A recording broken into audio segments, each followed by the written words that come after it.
Good afternoon, everyone. We're going to get started. Thank you so much for joining us today.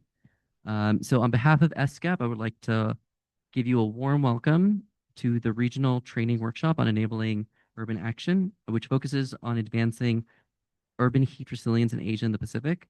So it is our pleasure to bring together city representatives, technical experts, and regional partners from across South and Southeast Asia for this important exchange.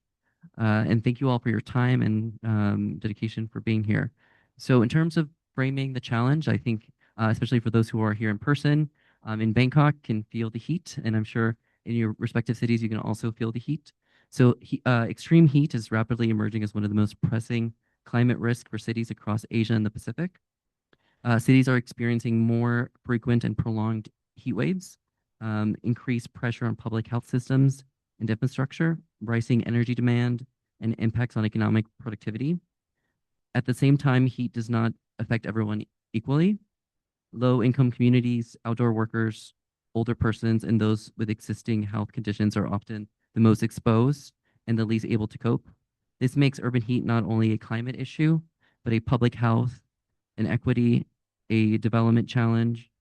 A strong emphasis should also be placed on inclusion and gender responsive approaches to urban heat resilience. So the way that ESCAP is responding to this is that we're really working on addressing urban heat in a way that requires more than just isolated interventions. So we think that it requires more than just, it requires strong integrated risk assessment, also inclusive and coordinated planning, effective early warning systems, practical and scalable solutions. And importantly, urban heat action plans are increasingly being used by cities to bring these elements together in a structured and coordinated way. So this workshop is part of ESCAP's project on enabling urban action to enhance climate resilience in Asia. It's supported by the United Kingdom through the Climate Action for Resilient Asia initiative. And through this project, ESCAP is working with cities to strengthen technical capacity, support urban heat risk assessment, identify local appropriate solutions, and again, as I mentioned, advance the development of urban heat action plans. So this initiative is not only about strengthening planning processes, but also about supporting cities to move towards implementation and testing out practical solutions. As a key focus of the project is on integrated approaches. This includes nature-based solutions, as well as strengthening the use of data and evidence to inform decision making. At the same time, many cities face institutional and coordinated challenges, as well as limitations in accessing local data, which this initiative aims to address. So this workshop builds on earlier knowledge exchange activities convened under the initiative, including a recent online research symposium that highlighted emerging scientific evidence on the impacts of urban extreme heat, particularly on vulnerable populations, and underscored the need to strengthen data and risk assessment and evidence-based decision-making at the city level. This workshop is also part of a broader effort to strengthen regional collaboration and build a community of practice among cities facing similar challenges. So over the next 2 days, the workshop will aim to strengthen technical understanding of urban heat resilient approaches, facilitate peer learning, where cities can exchange practical experiences, challenges, and solutions with one another. It also will hopefully support cities in initiating urban heat action plans, identify priority actions, data needs, and technical support requirements. Importantly, this is not only a technical discussion, it's a practical and action-oriented exchange. This workshop will also help identify priority actions and technical support needs that will directly inform the next phase of the work under the initiative. So we encourage all participants, especially city representatives, to reflect on what is working and what is not, identify key bottlenecks and constraints, and think about realistic, feasible actions you can take in the next 6 to 12 months. Your inputs will directly help shape the next steps under this initiative. And so the way this workshop is structured, so today, day one is focused on strengthening the foundations, including risk assessments, city experiences, planning approaches, and vulnerability. And then tomorrow, day two, focuses on operational aspects, so including monitoring systems, early warning signs, and cooling solutions. So the workshop is designed to move from understanding key challenges to identify practical solutions and priorities for action. We will conclude with a session on priorities and partnerships to help translate discussions into concrete steps. With that said, I would like to invite the first speaker. Actually, before that, here's the agenda, as I mentioned. And actually, I would love to invite you all to up to here for a group picture very quickly. And then also for those on Zoom, if you're able to show your face, that would be great. And we can include you in the picture. So feel free to come up here. And then after that, we'll move on to session one.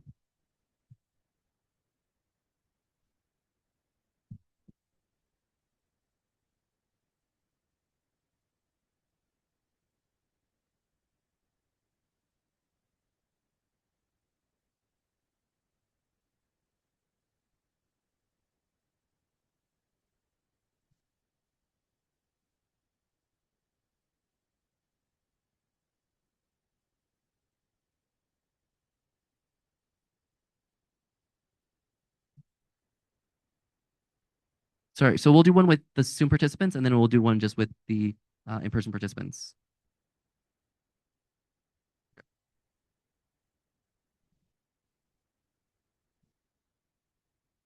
Oh, he's right your face. Wait, yeah. Yeah.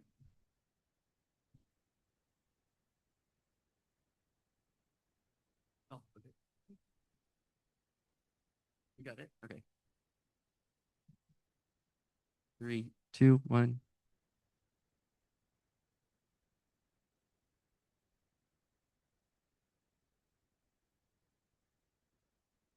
Great. Thank you so much.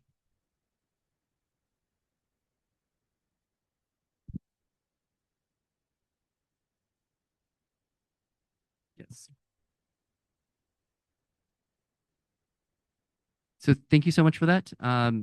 Since we want this to be a dynamic session, we would like to do quick introductions for the people in the room.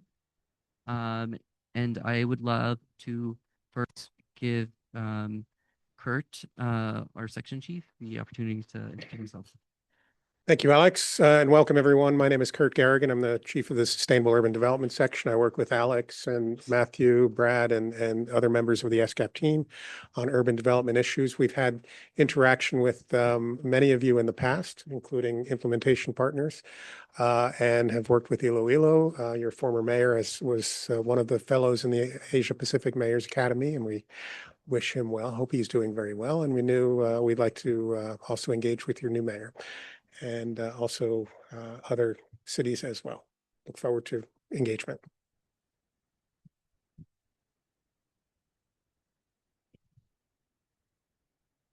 Hi, good afternoon. This is Mohammed Abdullah, Deputy Secretary, Ministry of Housing and Public Works. Thank you.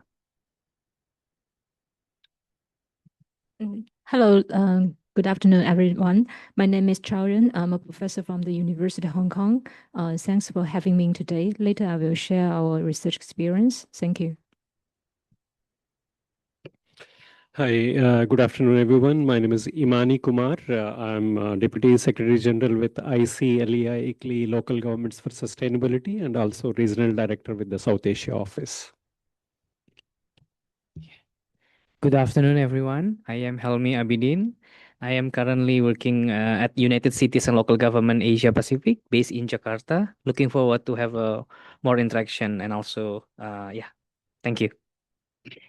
Good afternoon, everyone. I'm Kanagraj Ganeshan. I represent Integrative Design Solutions. We are based out of New Delhi, and we work with Cambodia, Vietnam, Indonesia, and Thailand in terms of looking at cooling, developing their national cooling action plan, and also see how it can be connected to the national commitment like NDCs, and looking forward for a good contribution here.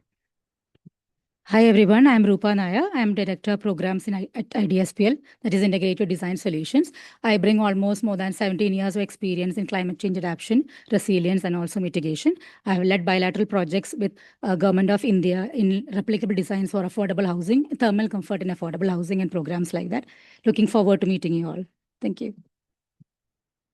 Hi, good afternoon. My name is Jessica Dator Bersilia. I'm actually a volunteer in Iloilo City. No, that's the true story, but I also serve as the Science Resilience Fellow of the National Resilience Council and a co-proponent of the Coastal Cities at Risk in the Philippines. Thank you. Hello, good afternoon, everyone. I am Mitch V. Armada Collado from the Iloilo City Government from the Philippines. So I am under the planning office and I'm focused on the environment issues on the Iloilo. Good morning. Good afternoon, everyone. I'm Celeste Milan from the Pre and Post Disaster Management Division of the Iloilo City Disaster Risk Reduction and Management Office. And I hope to be able to learn from you so that we can be able to formulate our own heat action plan in the city. Thank you. Good afternoon, everyone. I'm Inigo Garingalao. I'm the city agriculturist of Iloilo City. I'm involved with urban food sufficiency and now with lowering the heat index in Iloilo City. Thank you. Good afternoon, everyone. My name is Brad Arsenault. I'm an international consultant with ESCAP, Sustainable Urban Development Section, and I'm focused on working on a new urban resiliency strategy. So really looking forward to being part of the conversation today and hearing about some of the challenges, what's working, financing, data, everything. So thank you for having me and look forward to the discussion. Hi, my name is Matthew Perkins. I'm also a member of the Sustainable Urbanization section here with ESCAP, and I look forward to working with all of you on this heat project. Thank you. Hi, everyone. I don't know if I introduced myself earlier. My name is Alex Macias. I'm the Cities and Climate Change Technical Advisor. I'm here with the team at ESCAP and so happy to have you all here in the room and also online. Good afternoon, everyone. I'm Dr. Hill Cruz. I'm a professor from the University of the Philippines in Diliman. I do research regarding on nature-based solutions for flood mitigation and urban cooling. Great. Thank you so much for those introductions. I think we'll go ahead and move to, I think we have, Yanis, would you like to introduce yourself?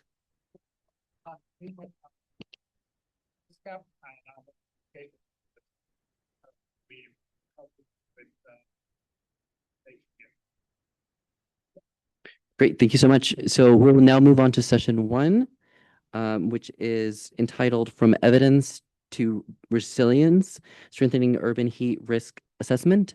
And so I would like to invite Dr. Chao Rin, who's a professor at the University of Hong Kong, as well as a Southeast Asia Hub Steering Committee member of the Global Heat and Health Information Network, to take the podium for her presentation.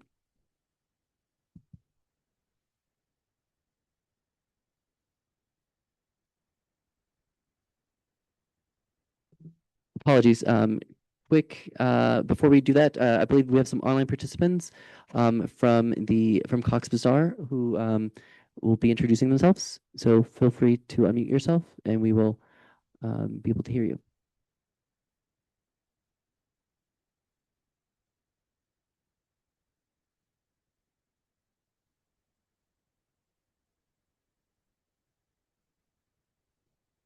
I believe there are some delegates from Cox Bazar.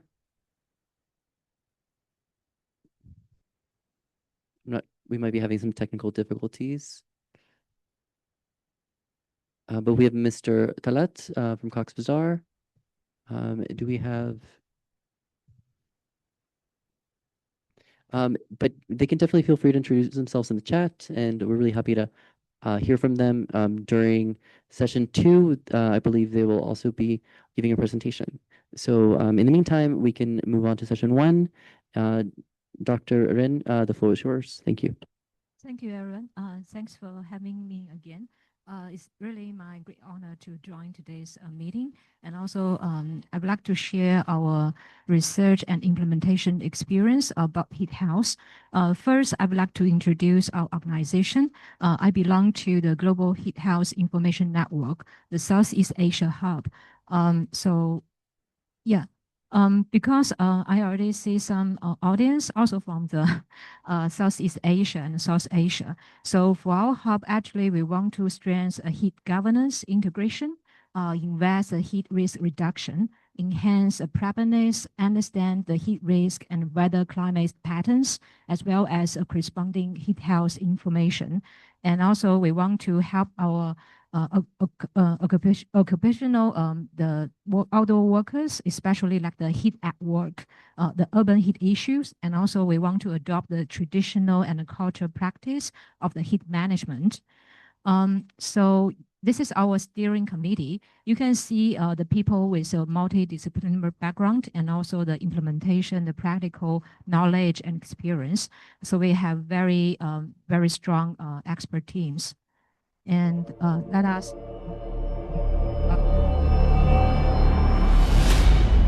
In a world gripped by rising temperatures, we in Southeast Asia stand at the front line of this global crisis. We are experiencing more intense, more frequent, and more severe heat events, creating unprecedented conditions that are threatening our health, our lives, and our livelihoods. We have always lived with the heat and humidity, so it's easy to think we're used to it. But as the heat intensifies, we must ask, are we truly prepared for what lies ahead? Our countries, provinces and homes are feeling the strain of increasing oppressive heat, with schools closing, work disrupted, and heat-related illnesses on the rise. The toll of chronic heat stress is also quietly impacting our health, productivity, and mental well-being.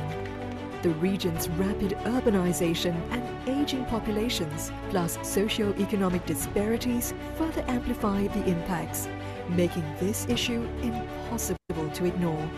The time to act is now.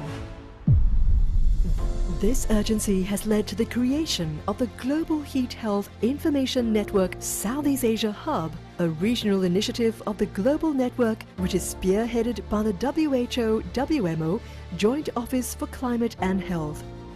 Anchored at the Heat Resilience and Performance Center at the National University of Singapore's Yong Loo Lin School of Medicine, the hub will be central to the region's transformative action.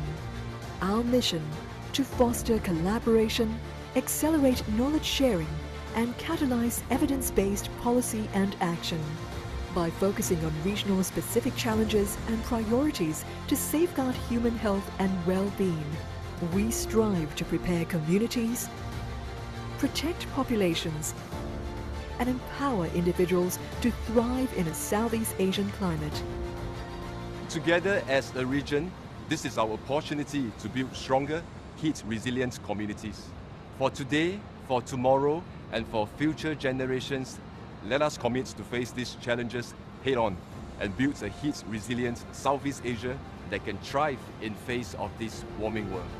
Together, let's rise above the heat. พวกเรามาสู้กับความร้อนไปด้วยกัน Mari kita tahan melawan haba. Cùng hợp thức phòng chống sốc nhiệt. Daig natin ang init. Bersama kita atasi rasa panas. យើងរួមគ្នាយកឈ្នះបរិយាកាស หุ่น ឡើង เห็น ខ្លាំង คนสามารถเอาชนะอากาศร้อนเอาที่ท้าทาย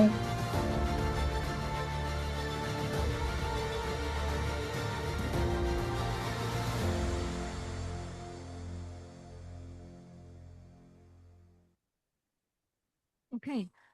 So actually, I have multiple hats. One of my hats is the invite advisor by the World Meteorological Organization to assist the Thai Met Office to run this kind of integrated urban weather services. One of their hazards identified by the TMD and also the Thai government is heat resilience. And today I want to share our Hong Kong experience because although Hong Kong is not directly located in the Southeast Asia, but we share the similar this kind of climate patterns like the subtropical climate, famous for the hot, humid summer.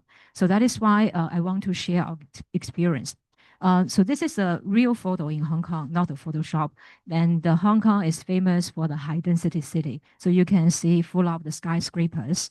And when we're talking about the heat, we have to consider how to deal with this kind of special built environment. But today we are located in the Bangkok. If you're looking outside, you can feel the similar, this kind of high-rise, fast urbanization situations. So I guess everyone here is kind of expert relevant to the heat health or heat resilience. And in 2024, the UN Secretary already announced now we are officially in the era of the global boiling. And so actually, according to last few years record, the temperature rise already above 1.5 degrees Celsius at global level. But now we are living in the city. We have down to earth. We have to understand what are the main when we're talking about impact of 1.5 degrees Celsius. And this is the news in Hong Kong back to the 2018. If we zoom in to see the details, we can find that because of the high density cities, the indoor also have such kind of overheating issues. And the reporters find that 80% of time, actually, the indoor temperature is higher than the outdoor. And also, sometimes the temperature can reach to 42 degrees Celsius, while outdoor temperatures in Hong Kong, roughly speaking, is about 30 to 35 degrees Celsius. So you can say there's a difference. And so for the poor family, the mom have to shower her daughter 3 times per night because they cannot afford air conditioner. And the whole family have to escape their home until the midnight so they can take a sleep. So you can see this is a poor community. They're struggling to deal with the heat by themselves, even in Hong Kong. Well, in Hong Kong, I don't know how many people have you ever been to Hong Kong. Actually, we are facing several challenges. The first one is aging society. Actually, this is not a single phenomenon in Hong Kong. Many countries in Asia, Southeast Asia, also face a similar situation. By 2040, 1/3 population will be aged population in Hong Kong. And we also have this kind of poor neighborhood. And according to the local social census survey, we found that such kind of neighborhood poverty distribution is unevenly distributed in Hong Kong. Some districts famous for this kind of poor situations. And also, of course, we have this kind of high dense built environment situations. So that is why, according to our local weather records, we can find that the temperature increased faster than the global temperature rise, while the wind speed decreased because of high-rise buildings. And I want to trace back on my collaboration with public health researchers back to the 2012. And if you check the literature, it's quite often you find this kind of conclusion. When temperature rise 1 degree, and there will be associated health impact by certain percentage. This is one reference I quote from our local research publications. And well, we have to understand because the heat is unevenly distributed. So we have to make such kind of spatial temporal analysis. So that is why we start to collaborate with our public health researchers, try to understand if there are any kind of mitigations we can do from the urban planning and design perspective. And through this kind of collaboration, we found that the results suggest urban micro heat island exacerbate the negative health consequence of high temperature and low wind speed. Actually, the urban planning can do something to mitigate such kind of urban heat island issues and to lessen the health effects of unfavorable summer meteorological conditions. And based on that, starting from 2019, we built up the interdisciplinary team. We have professors from nursing, from psychology, from the Institute of Aging.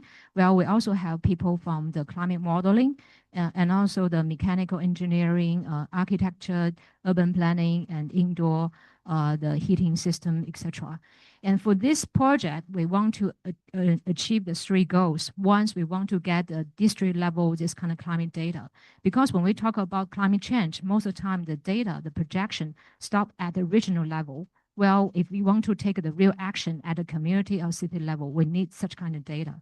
And second one is when we talk about the heat health issues or heat health assessment, very often we use outdoor temperature to estimate what happened indoor. So for this study, we conduct the indoor measurement to understand the interaction between the outdoor and also indoor environment. The last one is we want to conduct adaptation strategies and service support. And very special for this project because it's funded by Hong Kong Research Grants Council. And for this project, we have to secure non-academic partners. So like the local government agency, Hong Kong Observatory will work together on that. And also we get the planning department, housing authority, building departments also on board. Apart from that, we also collaborate with local NGOs, such as the Senior Citizen Home Safety Association and also the Hong Kong Red Cross. And so before these studies, people thought the heat is a daytime problem.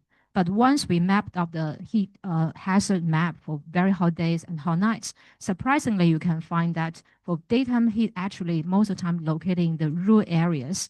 Well, for nighttime heat, the hotspot mainly located in the downtown high-dense urban areas. So this is totally give people visualized information and also change people's mindset on the urban heat issues. And based on further that, we run the comprehensive understanding about heat risk by combining the heat hazard evaluation, heat exposure, heat vulnerability evaluations. And once we've done that, we can classify entire city into the 5 classes in terms of heat risk. And in Hong Kong, Hong Kong government provides this kind of heat shelters, community service facilities. Once we overlay those facilities locations, surprisingly, we found that the most highly this kind of risk areas, they don't have enough this kind of facilities. So that is why we immediately provide the recommendations to our government for their consideration to improve this kind of situation. And very often for those high density cities, we also find that there is intensified urban heat island issues. So that is why we run this kind of heat house analysis, try to understand what is the impact of the high dense environment on the health situations during the heat wave situation. And for this one, we classified the urban heat island into the 3 classes. And we found that actually, under the extreme heat situations, the mortality risk was greater in the high UHI areas than the moderate one. Well, for the low UHI area, there's no significant health impact. So it means actually the dense built environment will kill more people.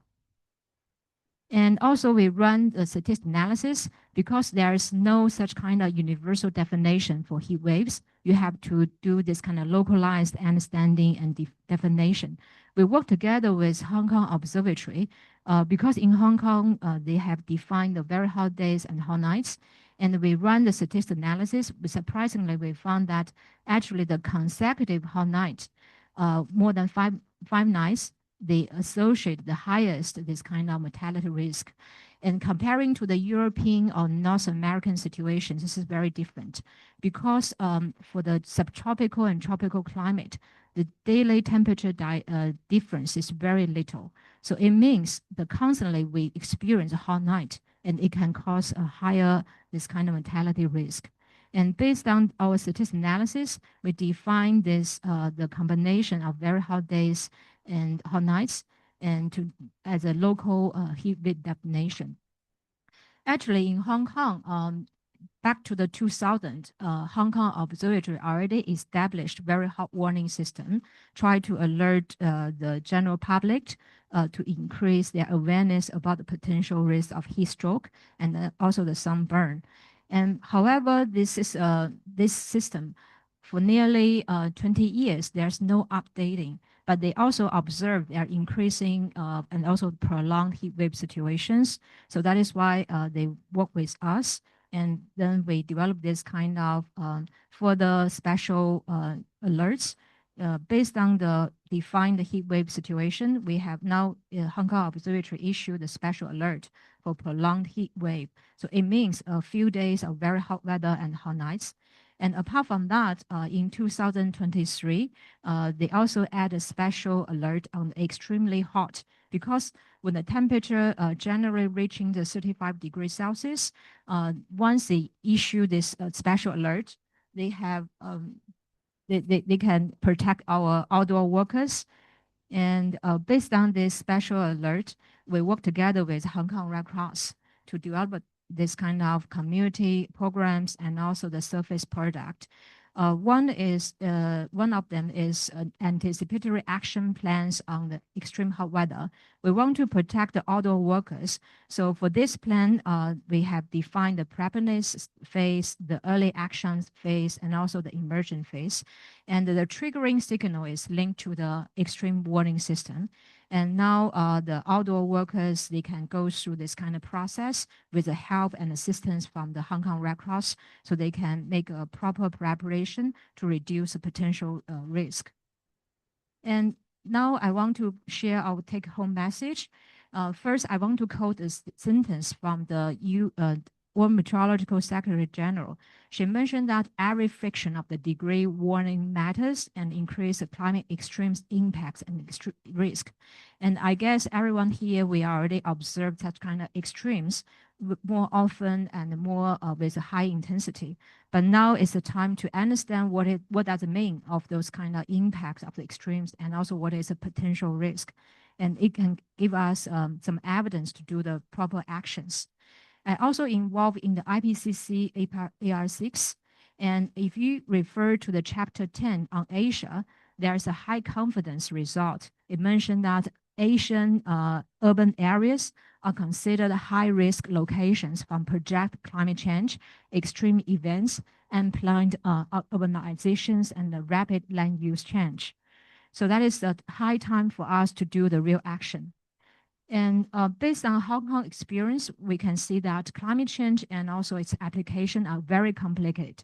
So cross-disciplinary collaboration is essential and necessary. And we also need to understand the real needs from our community, from our stakeholders, to transfer the scientific findings to the real implementations. And third one is, now we have so many findings, modeling simulation result at regional level or global level. It is a time to identify the urban scale climate change patterns and then conduct the corresponding health impact and risk assessment. And the last one is based on our experience, we cannot just show the figures, equations, or just a simple conclusion. It's very important to virtualize this kind of evaluation result. For example, like this kind of heat risk mapping. So it can be a very vivid tool for the communication with the public, with the policy makings. Okay, so let's work together. Thank you. Thank you so much. So we have about 10 minutes for a quick discussion. I want to prioritize the cities and the people in the room. I also have a question, but I will let you guys go first. Anyone from Iloilo or from Bangladesh or has a question for Dr. Ren? Feel free to. Anyone? Thank you very much. That was very enriching. We also work with scientific communities in Iloilo, but I have a question, ma'am. In terms of downscaling the climate information that you were able to generate, how quick was that in terms of transferring the knowledge from the scientific community to the local communities? Yeah, actually, our way is not just do the scientific research. At the beginning, we have to identify who is end user and what's their need, and also what kind of scientific nomadic data, tools, technical support they needed. So that is why I think the knowledge transfer, the time for knowledge transfer is really depends on at the beginning how you understand the key stakeholder needs. And then the next step is for the researcher, scholars, then you do the corresponding this kind of research design. But case by case, for us, because this project is very special, although it's funded by our Hong Kong Research Grant Counselor, but they have a special requirement. We have to secure non-academic partners at the beginning, and we need to work together to prepare this kind of proposal. And also within the time project period, we have to reach the real impacts. Yeah. Hi, thank you very much for your nice presentation on urban heat impact on Hong Kong, how to actually take measurement in Hong Kong. So my question from Bangladesh perspective in Dhaka or Cox's or Chattogram, you know that the population is very high and the worker actually class or laborer are gathered in Dhaka city, Cox's Bazar, and also in Chattogram. So in terms of actually, obviously informing the actually signal that there is a heat waves in Dhaka or Chattogram or Cox's Bazar, but the laborer are very much actually serious about their work, because if they don't go to work in 1 day or 2 days, they don't actually they live hand to mouth. So that is the biggest problem in Dhaka or Chattogram or Cox's Bazar in our country. So What is the actually steps or taken by the Hong Kong government to facilitate this labor class so that they can get actually some incentive for heat waves? So how to actually take measure in also Dhaka? So what's your thank you. Thank you. So actually in Hong Kong, occasionally we also have this kind of heat stroke cases from the outdoor workers.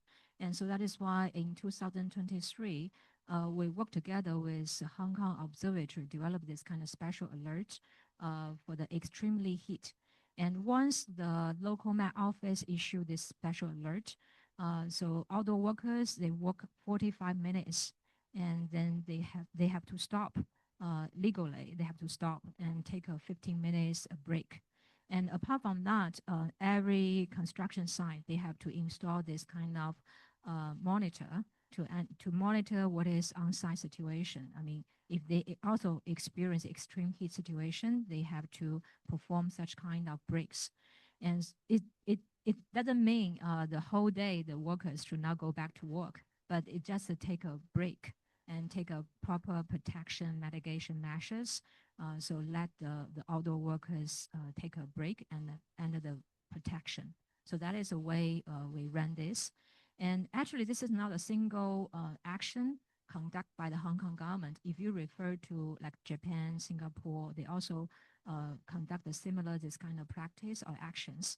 I think for your case, probably you need to work with local researchers to measure the thermophysiology conditions of your occupational or the outdoor workers and understand what their body's response to this kind of extreme heat, and also work with your labor's department to define this kind of break regulation, and so let the outdoor workers under protection. Different regions, different people may have slightly different response to extreme heat. And also the local situation. Yeah, so that is my suggestion. Okay, thank you. Yes, go ahead. Thank you. Thank you for this information. I just want to add further on this. Is there any financial compensation or incentives? Are there any? I heard that there are heat bonds coming up now. Is there anything in that direction Hong Kong is taking it forward? Not really, but definitely the economic burden or this kind of economic cost estimation for the potential loss, labor loss or hours, labeling our loss is kind of motivation to persuade our government to make a proper this kind of policy making or policy actions. So, but now, sorry, not yet. Yeah.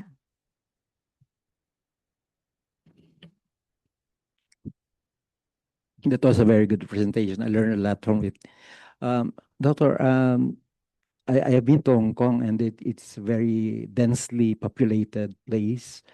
So how could you share some mitigation work being done by the government to lessen the impact of the heat? Actually, thank you. This is a very big question. I'm from the architecture and urban planning discipline. Actually, this story back to 2003 SARS, because it's like a pandemic to our local government. So since then, so that is why architecture people have to study urban climatology, and we want to assist our government implement such kind of urban climate implementations information into the planning. And since 2005 up to now, there's a series design guidelines, actions have been conducted by our government and also implemented in the real practice. Apart from that, industry, for example, like the Green Building Council in Hong Kong, if the developer want to promote their project, they have to go through this kind of green building assessment. And so the Green Building Council, they update and also maintain this kind of green building assessment regulations exercise. So they also incorporate this kind of climate resilience, climate change adaptation mitigation strategies, credits into this kind of exercise. And also actually for Hong Kong, because we have so many high-rise buildings, the property insurance is so expensive. And so that is why the local construction industry also work with insurance companies and make sure they acknowledge the proper actions done by the developers. So the insurance fee won't go so much high beyond their capacity. So that is a story I can share with you. Thank you. Great. If there are no final questions, I think we can move on to session 2. Dr. Ren, thank you so. So far in the chat, I haven't seen any questions, but if there's any questions, please feel free to raise your hand or put them directly in the chat, and I will elevate them to the room. I will give about a minute just to see if we get any responses. And I also want to note that the presentations will be shared on our event webpage later, so just so you have that as awareness.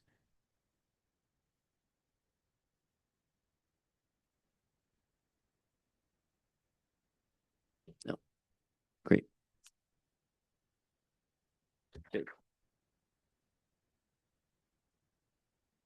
I don't see any questions, but we will obviously we can always go back. For this, for session 2, focusing on urban heat challenges in cities, the local experiences and priorities, I want to hand off the moderating role to my colleague Helmi. And if you prefer to sit there or here, it's whatever you prefer. Yeah. Okay. Perfect. So first off, are our colleagues from Cox's Bazar, is everything working with the, it's working? Okay, great. Would you like to present on the presentation? Okay. Yeah.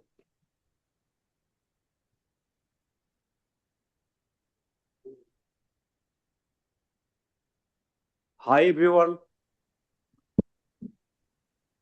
It's Lieutenant Colonel Naim from Member Engineer from Cox's Bazar Development Authority. It's a great opportunity to attend this workshop. We have a prime representative, Mr. Awal. He's attending there in Bangkok. And today, in the workshop, we are going to present perspective to Cox's Bazar. Here we have the urban development over the time for last 50 years. So according to the topic, we have the project director of Cox's Bazar master plan. We are going to achieve a master plan of Cox's Bazar. We have the urban planner here, Mr. Tanvir. He is going to present from our side to enrich you in this workshop. Thank you very much and best wishes to all of you. Thank you so much, colleagues from Cox's Bazar. I think I'll hand over. Before Cox's Bazar, we'll start with another presentation. I'll hand over to you after. Let me introduce the session 2. So basically, the session 2 is more on the urban heat challenges in the cities. We have 2 cities representative here.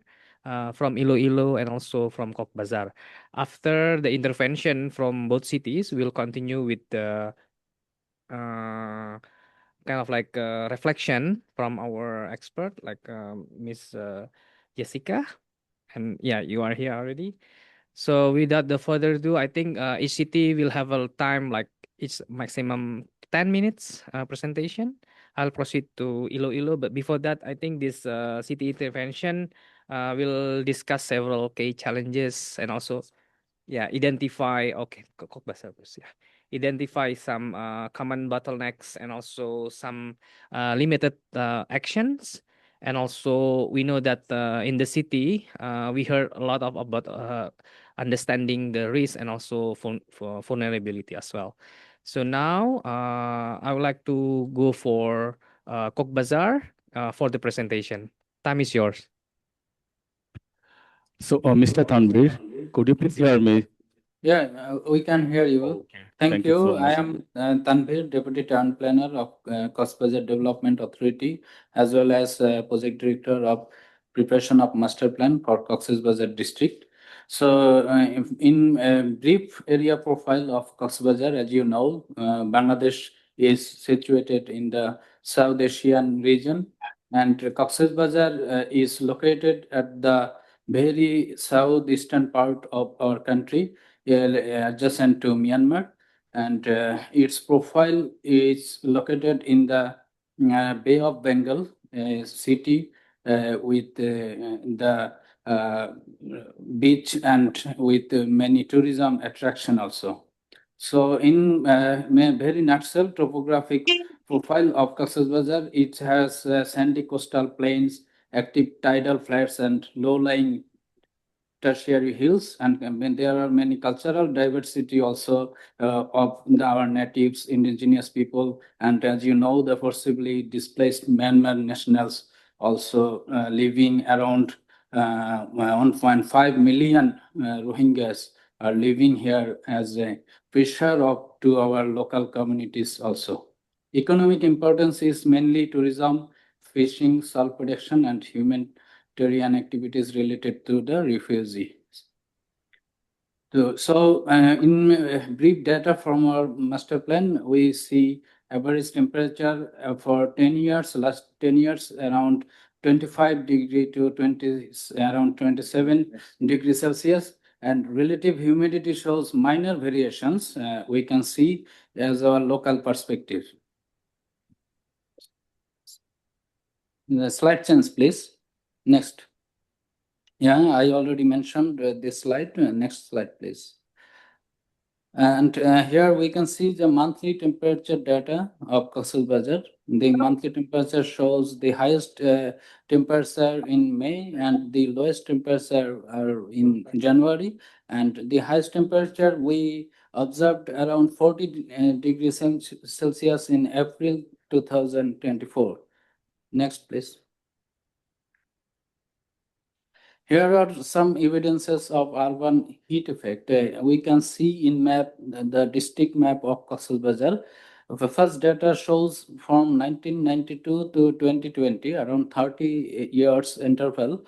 Built-up areas have radically increased at natural rate of 6.67% in this time period, and change of land surface also have in 2020 recorded data temperature shows around 55 degree Celsius recorded as per meteorological department of our country. And impact of forcibly displaced Myanmar nationals, it has also great impact on our trees and forest. Around 97% forest cover has declined there, and alongside the built-up area also increased around 161% built-up area due to the forcibly displaced Myanmar nationals. It was also a reason for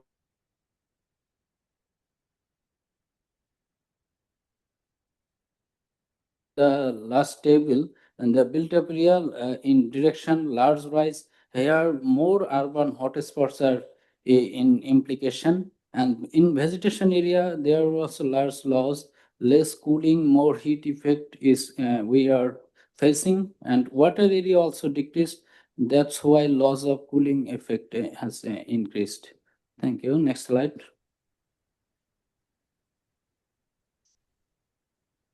Urban heat effect, as we seen earlier slide, and there are many data like main urban heat risks, as we have seen the health hazards stressed from our previous presenter, Dr. Chow, also shown that the health hazards effect, and as we know, Cox's Bazar mainly depends on tourism economy, so tourists forced indoors, outdoors, and during peak hours, and altering the viability of the summer tourist season, and reduce the labor productivity of outdoor workers. And next one is most affected areas of population. We know municipal area, as we have one municipality in our town, and and around 4 municipalities in this district.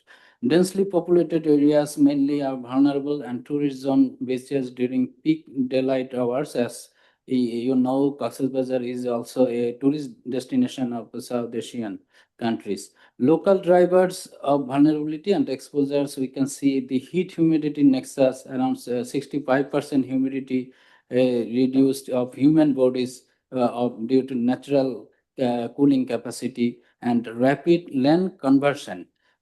We can see that the natural coastal and hilly topography mainly changed to impervious built-up area. That's why the vulnerability and exposures are increased. Constant unplanned growth is another cause to create the urban heat effects in our district or in Cox's Bazar. Next slide, please.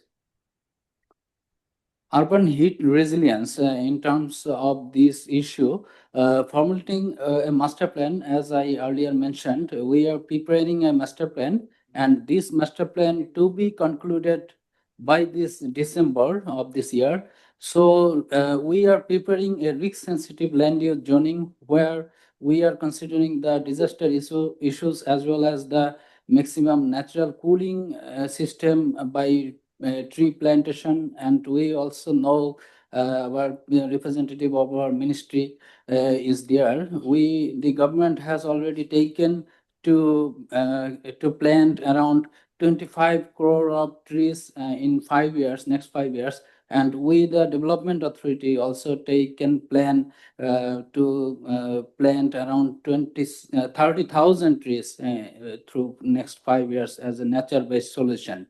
And disaster management integration will be considered in your master plan also. And our main challenges in our locality, the urban heat effect occurs, and weak interagency coordination, and at last the financing constraints is a great challenge in this context. And urgent needs to face these challenges. Urban planning, we are addressing these issues, and urban design, as well as the localized heat action plan to be created or to be generated in this area. We will take in consideration in this issue. Next slide, please. Planning, and in terms of planning and coordination, key actors here in Bangladesh involved Department of Environment or Meteorological Department, local government bodies like municipalities, our Cox's Bazar Development Authority, and also the development partners like ESCAP or other UN agencies and local NGOs or INGOs. And main coordination challenges we face: fragmented role across agencies. We don't have a common platform what we are dealing with these urban heat issues or any other disaster issues. And limited data sharing options. We have a lack of data sharing platform, different national and international agencies working, but there is a lack of data sharing platform. Biggest gaps we know, the heat specific planning integration is lacking behind, and insufficient alignment between master planning and implementation is a great challenge here as per master plan or any other plan. Next slide, please. Most vulnerable groups, as you know, the low income urban households, the workers, the children, women, and earlier presentation we have also shown the elderly people are most vulnerable in this segment, and persons with disabilities, of course, they are also the most vulnerable groups. And information status, as we know, in earlier slide we have shown our meteorological department, but there is a lack of localized data, high resolution imagery, drone, or we have satellite imagery, data gap here. Vulnerability mapping also lacking behind here, and health impacts status, we have no research regarding this. Main barriers, as we know, resource constraints, we have these issues with financial issues and weak coordination among our actors. Next slide, please. Early warning and preparedness system in this issue, limited heat specific systems. We don't have any system introduced here. Reliance on general weather updates. We have very general or weather updates, not any confirmed weather updates. The heat will heat in next 3 or 2 days. Such type of warning system, it is not working in this region or in our country. Community information, no dedicated heat risk communication system is not introduced here. And key gaps, we know limited preparedness of planning, insufficient targeted response of high risk communities. Next slide, please.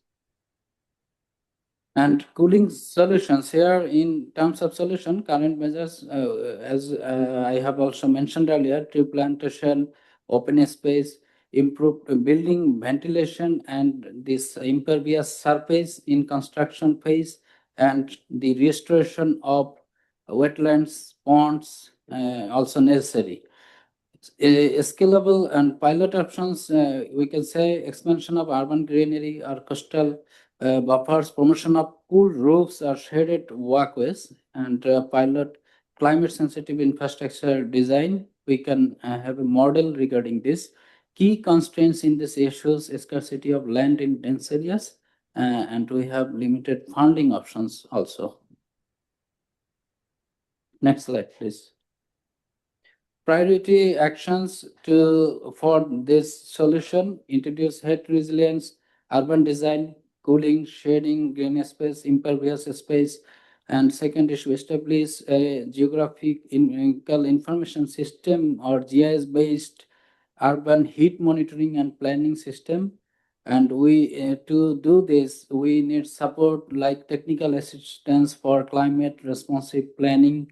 UN agencies or other agencies can work together with us regarding this. Dedicated financing for urban planning interventions, and at last capacity building for local institutions like development authorities, municipalities, and other local bodies. And potential partnership, of course, and with our Ministry of Housing and Public Works, COSDIA, and other national agencies, development partners, NGOs and INGOs, and research institutions can work together in this field. Next slide, please. Okay, thank you very much for your patience. Thank you. Thank you, Mr. Tanvir. And just give me a scope for 2 minutes. I want to speak with few things. As you know that Cox's Bazar, being a tourist city, we have two sectors. Here we have the host community. We have the host community, and parallel to the development for the tourism, for the total community of Bangladesh, many of the people, each and every year, almost 10 million people from Bangladesh, they are coming to Cox's Bazar for visiting as a tourist. The master plan, which is ongoing, this master plan is going to address the Cox's Bazar in two ways. That is, master plan should define the host community facility in infrastructure and also the tourist facility and the business sector, tourism as a business or the other business sectors. Cox's Bazar is yet to develop for the tourism. So we have the longest sea beach, which is almost 80 kilometers, which is still vacant and also in progress, in the process of progress for the urban development. We call it urban development cause. For the tourism or for the host community development, definitely there will be some infrastructure development. And if we consider that in future, we expect the infrastructure development, definitely there will have to be a consideration. There must have to be a consideration for the heat resilience perception, where in master plan we are focusing to the infrastructure, how it will be, the host community, how they should deal with the infrastructure development, and also the investors, those who all are coming here for investing in the tourism business. We are going to be the stakeholder after the master plan, the execution level. A sustainable master plan will give us a dream that the Cox's Bazar in socio-economic progress, we are going to uplift the Cox's Bazar as a tourism city. But definitely, the dream comes true when the execution level comes with a perfection, and we are giving priority to the heat resilience perception, that the building structure and infrastructure must address the heat generation, which is going to create impact to the environment. So this workshop is going to be definitely for going to create valuable impact for Cox's Development Authority. We do hope and pray that through this workshop and through the assistance from the United Nations, the Cox's Development Authority in Cox's Bazar is going to be the focal point in Cox's Bazar to address the futuristic problems, and also the Cox's Bazar as yet to develop in terms of the infrastructure development. So it can also be a place of research where Yes. a vacant place is going to be. Time is already over. Thank you very much. Yeah, Thank you very much, all of I you. believe that Cox's Bazar has a very beautiful, longest coastal line. Okay, now, yeah, we have a one intervention from.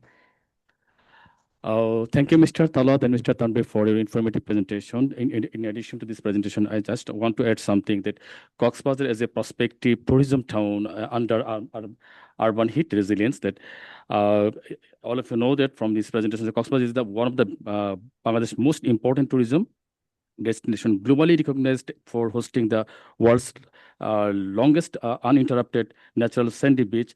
And tourism forms the backbone of the local economy alongside the fishing, salt production, and coastal livelihood. The town's scenic coastal plains, tidal flares, and low lying hills providing strong potential for sustainable tourism growth and blue economy. So from that presentation, you understand everything. But I want to focus on the emerging urban heat challenges affecting tourism that reduce tourism, tourist comfort, and seasonal distortion of the tourism, economic vulnerability, and the drivers of urban heat in a growing tourism hub, that rapid land conversion, loss of vegetation and water bodies, unplanned and dense development, refugee settlement impacts. It's actually create the heats of the local area.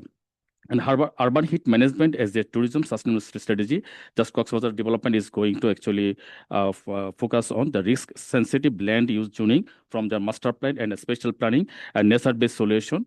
Tree plantation in, the government has planned to implant actually 25 crore actually tree for the upcoming 5 years. So Cox's Bazar Development Authority also has a plan to plant this. And recognition of heat waves as a disaster risk, they also take a plan. And in the meantime, our Cox's Bazar Development Authority has identified the gaps, and the main gaps are lack of localized high-resolution heat data, weak coordination between planning, environmental, health, and tourism authorities, limited financing for large-scale urban cooling. So in that case, we are working, government is working, and in the meantime, government has taken its initiative to actually promulgate a Special Planning Act 2026, and also the Bangladesh National Building Code that actually facilitate energy efficient air conditioning and lighting and circularity economy also, so that the built environment used in Cox's Bazar to protect the cities from the urban heat. Thank you very much. Thank you very much. Yeah, a lot of like enabling condition also that national government also provide for the local government in addressing this urban heat challenges.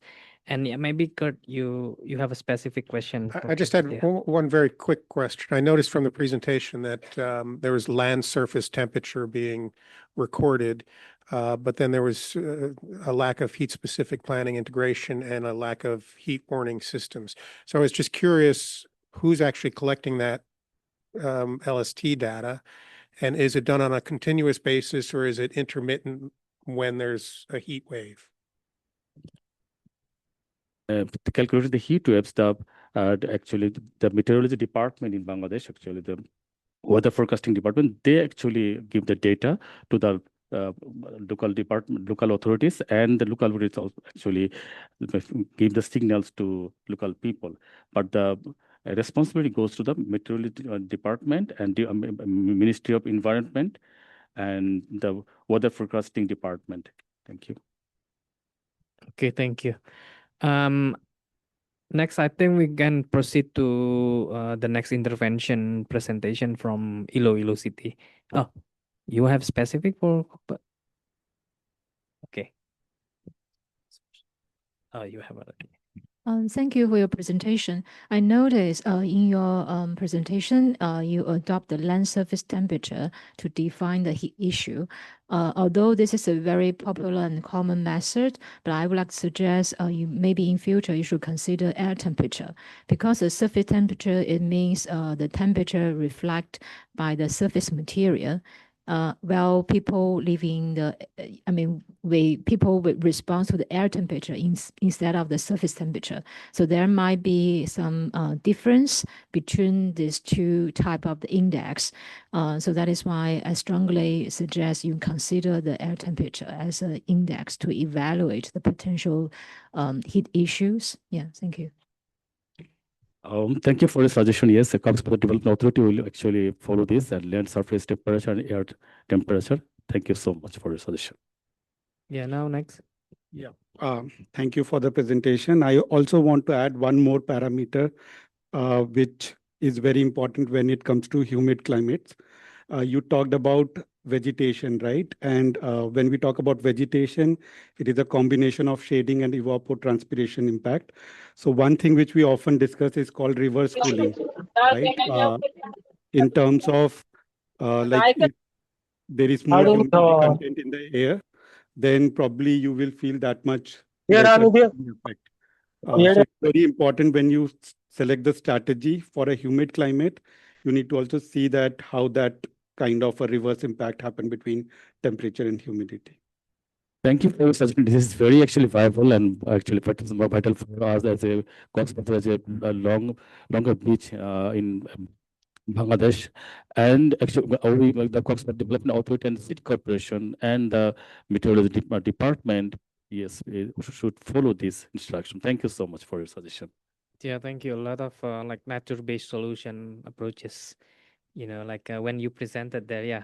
In case of nature-based solution, yeah, I just want to focus on the issues that the circularity economy, one of the project actually taken by the UNOPS in Bangladesh, we are going to actually promulgate and draft a policy paper on circularity economy, that actually how to reuse, recycle, and actually reduce the built environment and built materials, so that we can use the nature-based solution, the bamboo and the mud like this, as it's a tourist place, so that tradition and the actually of the local area, so we can the building should be, we should build the resilient building with bamboo and mud and with the nature-based solution, the local area for people, and that, and the roof also should be like that, so that we can protect the heat. Thank you for your suggestion. Thank you so much for the additional information regarding related to NBS project. Yeah, now we can move to Iloilo, because yeah, I think Iloilo will present the case from Iloilo. It's quite Yes, interesting. Yeah, I'll just present from here so Okay, that thank you will you. not be distracted. Good day, everyone. Sawadee Kap. We are in Thailand. As introduced, I'm Inigo Gringalao, representing Iloilo City under the leadership of Mayor Raiza Trenyas. I head the City Agriculturist Office, and I am also the head of the Tobacco Control or Anti-Smoking Office. It is an honor to share with you our journey in advancing urban heat resilience under the theme Iloilo City, Philippines, Extreme Heat, Risks and Attempts at Resilience. We are a highly urbanized center of the Western Visayas.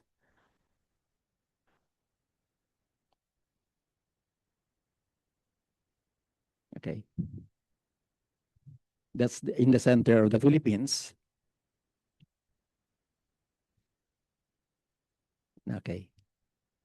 We span about 7,834 hectares, and it is composed of 180 barangays or urban villages in 7 districts. And our residents' population is close to 500,000, but because it's a regional hub, educational and economic hub, The number swells to nearly 1 million during daytime and working hours.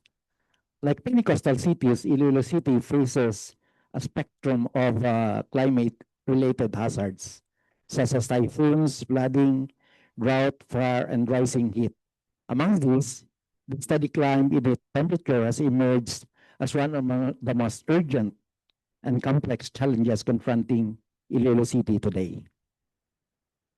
Our climate and disaster risk assessment shows the dry season is projected to become longer and drier, while the wet season will be shorter but more intense, which must likely affect the whole region. There's an upcoming typhoon again in Iloilo City after very strong heat. Slide 4. Recent data from 2023 to 2025 shows Iloilo City's average heat index rising steadily by 0.1 degrees centigrade annually, with May consistently the hottest month at 38.7 degrees centigrade. On May 12, 2025, the weather stations recorded a dangerous 51 degrees, posing severe risks to workers, students, commuters, and vulnerable groups. The most critical hours fall between 10 a.m. to 2 p.m., with the noon as the highest peak of exposure, when the population faces the greatest dangers from extreme heat. The data from Iloilo City between 2023 and 2025 clearly shows how rising temperature translates into health risks.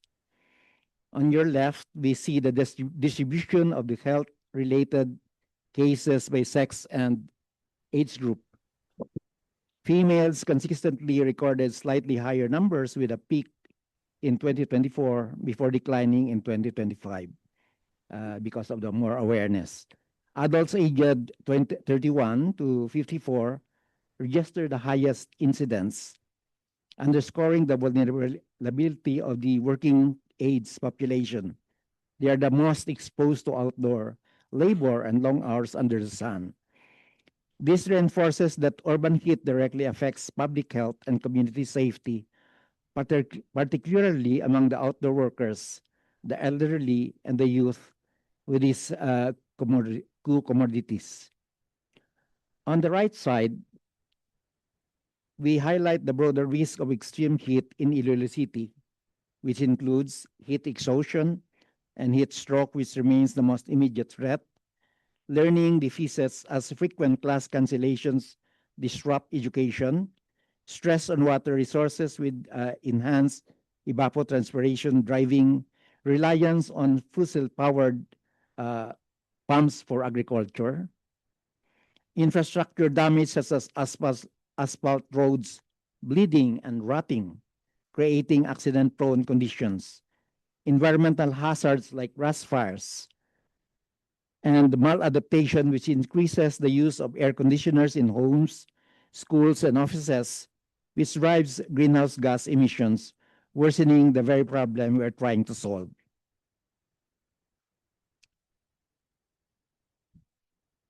Next slide. Next. Okay.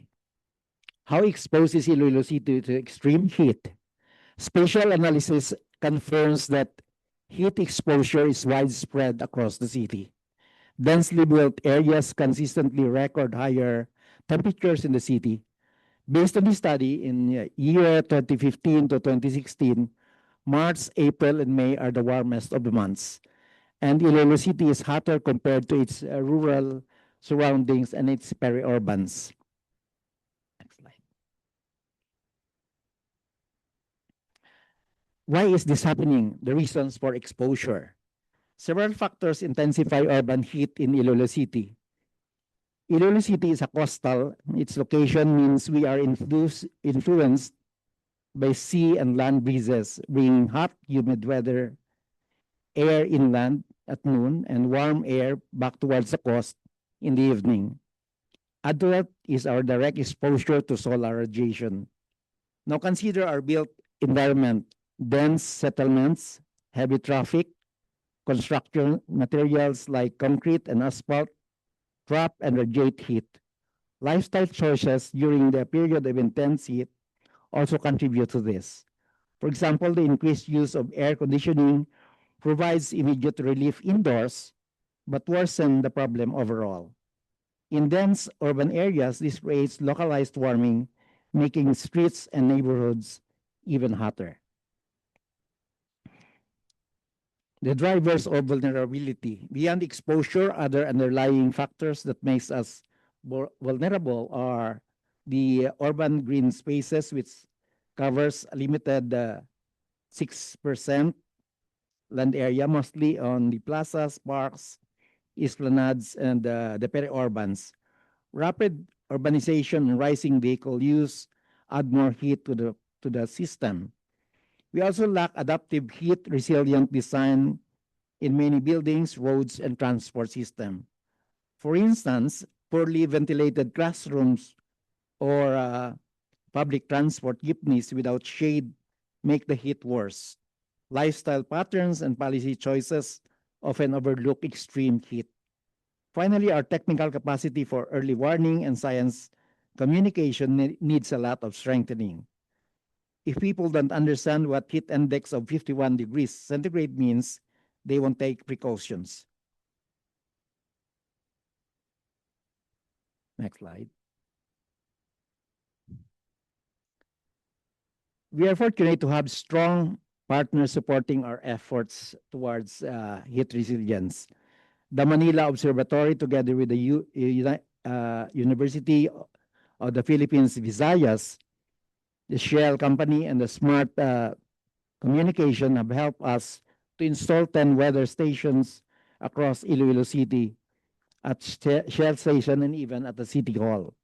Because of this, we can provide timely heat index advisory through official Facebook page of the city and of the Iloilo City Disaster Risk Reduction and Management Office. This has become a practical way to reach our residents quickly, giving them real-time information so that they can adjust to their activities and protect themselves from the dangerous heat levels. Next slide, please.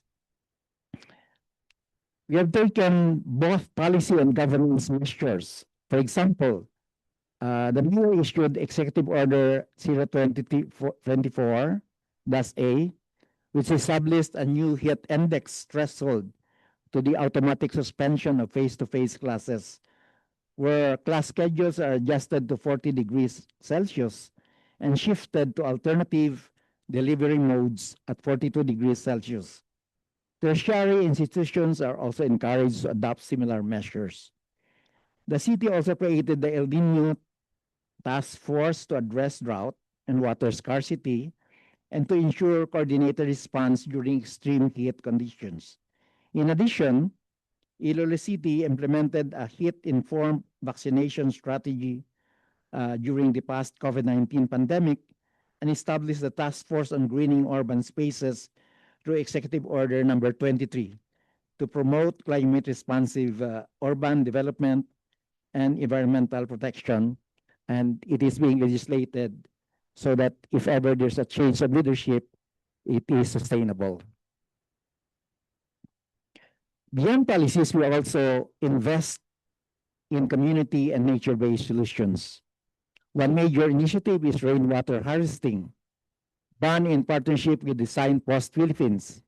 We built facilities in 17 high-risk barangays or urban villages, plus 15 more in our communal garden barangays.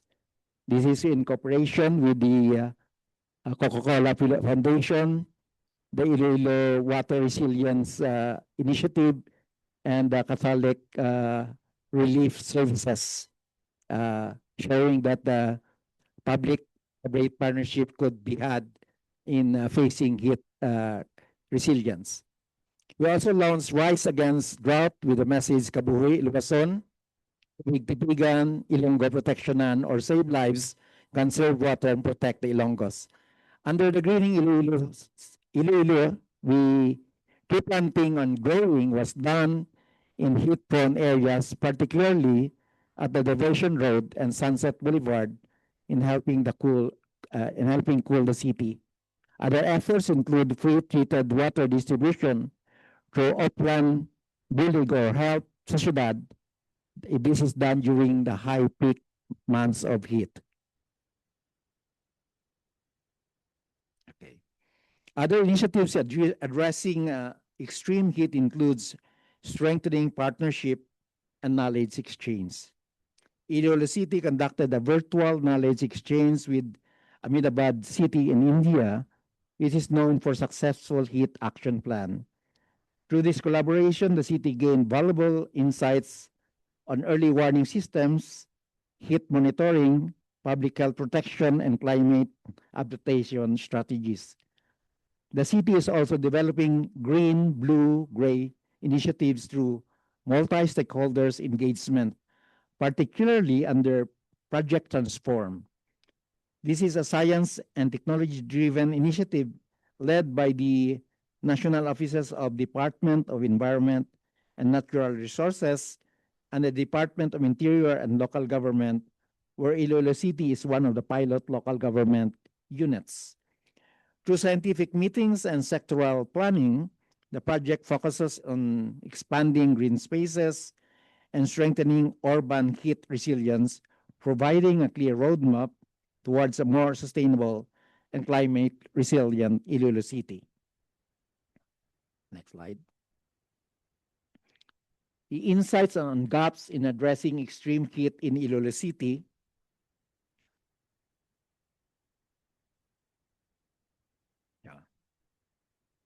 We need modern monitoring and mapping system for both land and water and better integration of heat ecosystem data across green, blue, and gray spaces. An end-to-end early warning system is critical, covering social, economic, environmental, and security dimensions. Alongside this, we must strengthen data management and analytics tools to connect heat risk with food, water, energy, and livelihood. Heat impact screening should be part of the environmental permitting, while transformative governance must replace fragmented policies. Finally, we need an inclusive heat action plan, adaptive work programs, and localized implementation of national policies like the Green Building Code and the National Adaptation Plan. These steps will allow Iloilo City to move from fragmented responses to a cohesive resilient strategy against extreme heat. Next slide. Iloilo City recognizes that extreme heat is serious, emerging climate and public health concerns. We are committed to advancing inclusive, sustainable strategies that protect our people, strengthen our communities, and safeguard our environment. We likewise acknowledge the valuable contribution of the city as listed there. No? It was done, this was done through many offices, and there should be collaborations. So thank you very much, and for your kind action. Thank you so much, Mr. from Iloilo City. I would like to welcome Mr. Pomprom Fikisit, advisor to Governor of Bangkok. Welcome. And now we can, we know that from both presentation, there's several similarity that been identified, like from the community level approaches and also collaboration with some partnership and also some engagement. We know that some limited budget, but then this kind of alignment, I think it will help the most vulnerable community. And I would like to proceed the next reflections from Miss Jessica Dator Bersilia, Science Resilient Fellows from National Resilient Council, the Philippines. Time is yours. Okay. Thank you very much for having me here, for inviting us. Very briefly, I am not a physical scientist. No, I actually cross over from science policy and practice. had the opportunity of working with one of the oldest institutions, scientific institutions in Asia, the Manila Observatory. It's over 165 years old. And of course, having taught in the academe and at the same time doing policy work with the Christian Aid, which is a UK-based organization, and thankfully this initiative has been supported by UK as well. No? So, but right now I'm just a plain volunteer because of my disability. Oh, by the way, I just had dual knee replacement, so I'll be sitting down for the presentation. Okay, thank you. Next slide, please. No? So, some of the lessons that we've learned in this initiative, because we've actually been working in Iloilo City on climate and disaster resilience for about 2 decades right now, but roughly about a little bit over a decade on the issue of heat. No. And like the presentation of Dr. Sharon and the rest, Manila Observatory taught us the value of downscaled climate information.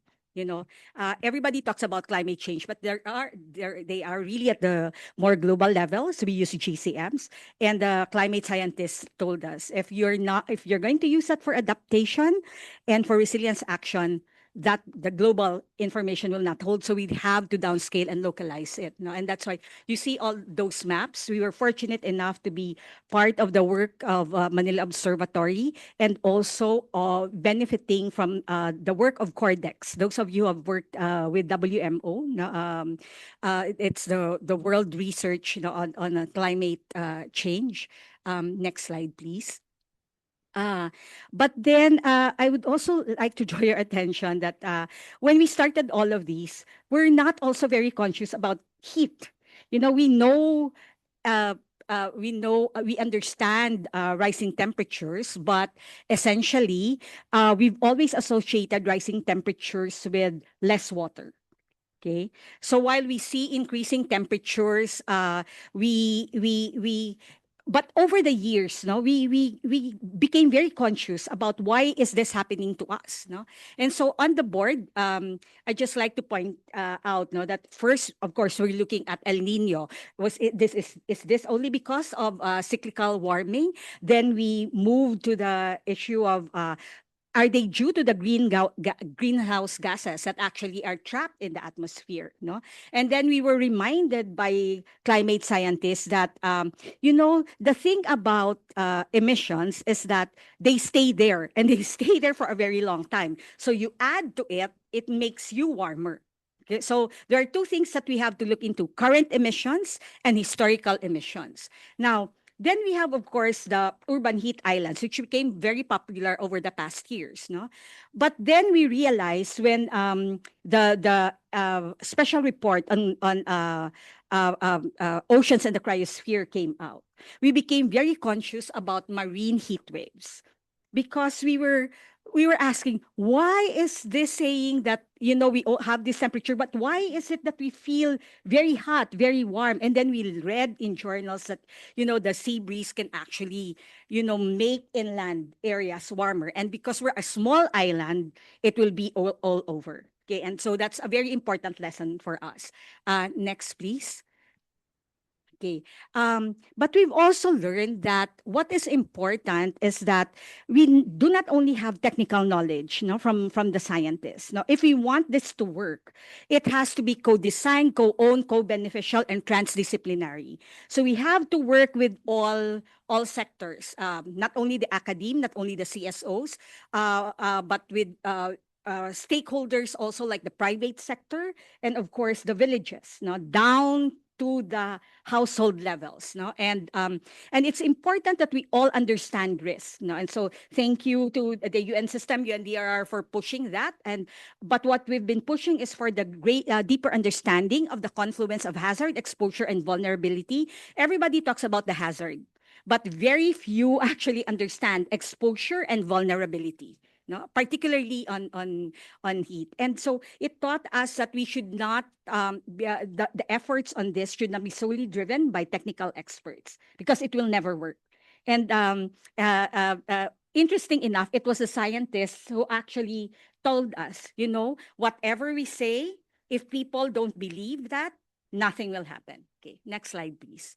Okay, and so over the years, we've tried to deepen that understanding, with the Coastal Cities at Risk program, trying to translate science into policy and practice. In the Philippines, all plans should be anchored on a comprehensive land use plan in the Philippines by local government. And so it has to be turned into policy. So you have to get, the understanding of risk, heat risk, into that climate and, climate and disaster risk assessment, so that they become a part of the comprehensive land use plan. No, but what we now know and understand is it's important that we have a deeper understanding, not only of a one-shot risk, but you have to look into cascading and compounding risks, meaning cascading and compounding hazards, exposures, and vulnerabilities.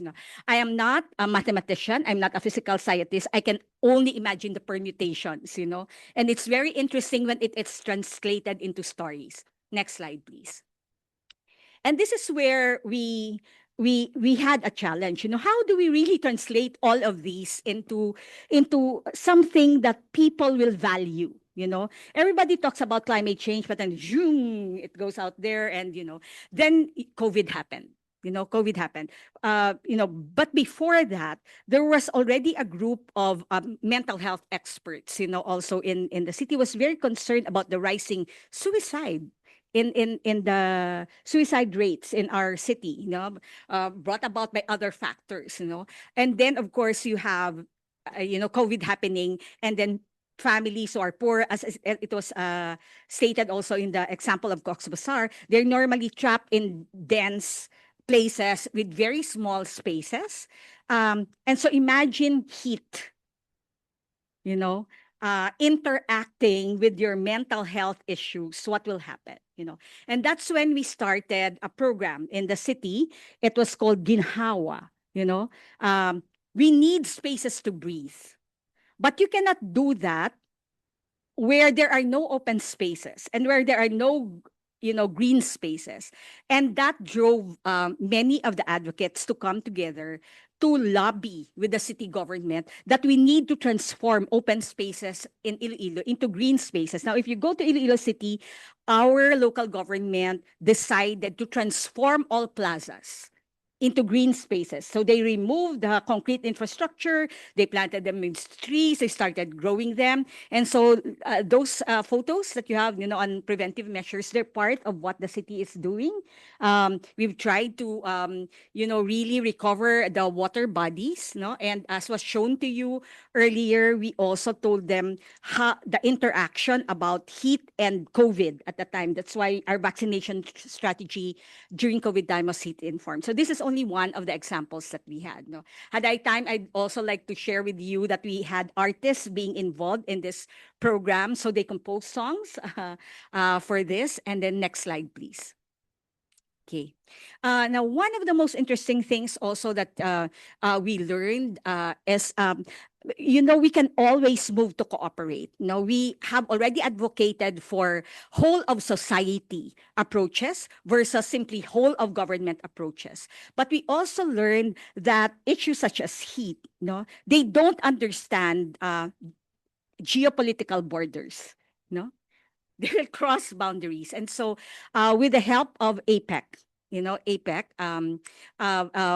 we started a program with them known as Plant Back Better. The original intent was really to help highly exposed, vulnerable areas, communities, and this were with indigenous peoples and informal settlers survive the challenges of climate change. And so because I don't have time to explain this, you can go to the internet. They have a whole documentation of the concept of Plant Back Better. But you will see here a cooperation between NCDR Taiwan, members of APEC, and of course the different institutions, including the World Vegetable Center. Next slide, please. So to the left, actually, you will see the different stakeholders. And to the right, I'm very proud to say that this initiative not only, helped a community survive COVID. The photos that you will see on your right is the produce of urban-based indigenous peoples. I mean, they came from the mountains, they settled there. They used to be mendicants on the street, but with COVID and heat, they'll be highly vulnerable. They were resettled by the city, but then they're still poor. They will have to go out and beg. So when we started the Plant Back Better program, these are ITAs. They do not plant. They move around, but the program actually helped them plant. Throughout the COVID period, I'd like to share with you that none of them actually passed away due to COVID, and they had food sufficiency. So we'll be very happy to share this initiative with you. But we wouldn't have done that if without that cross-border approaches. And so I'm thankful that you're taking this effort, this way forward.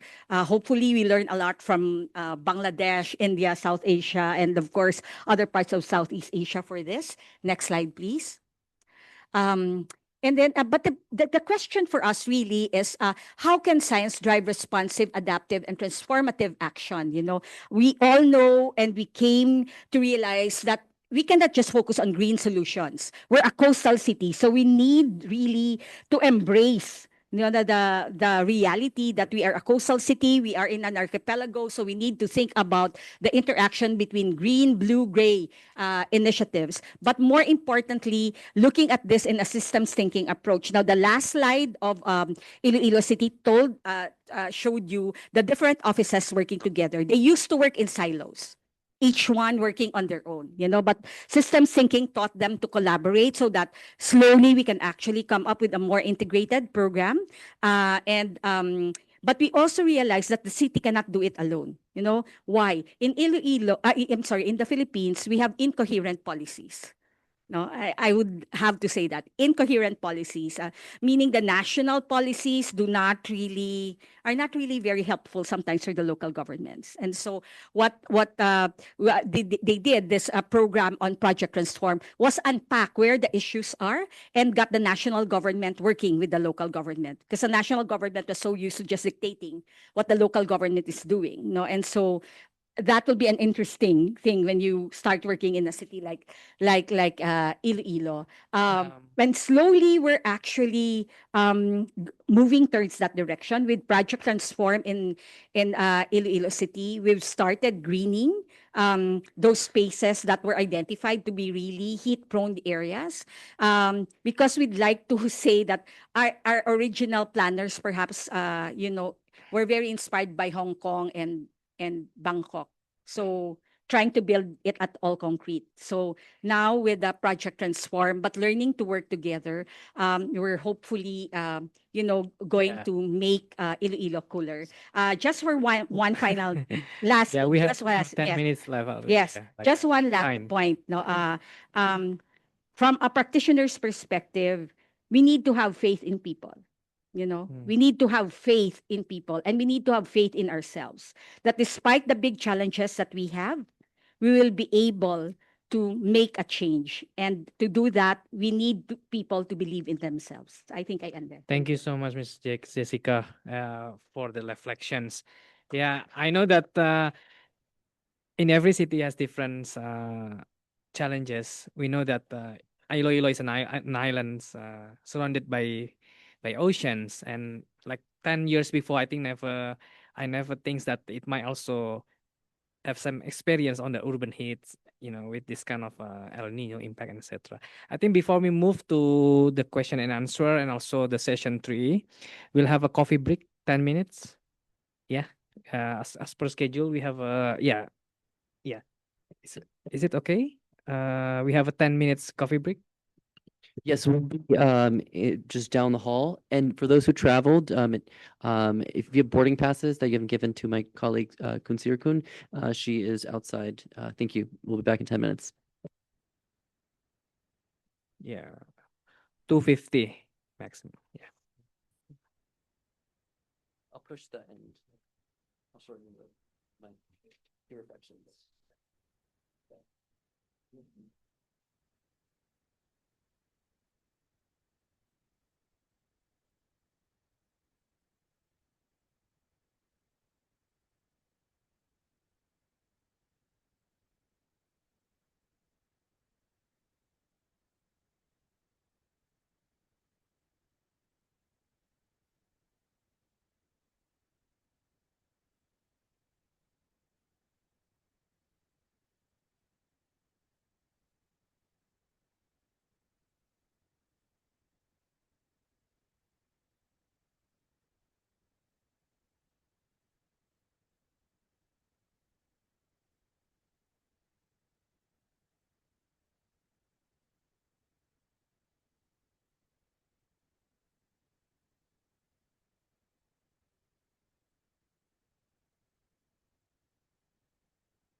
Good afternoon, Darshanika. Are you online?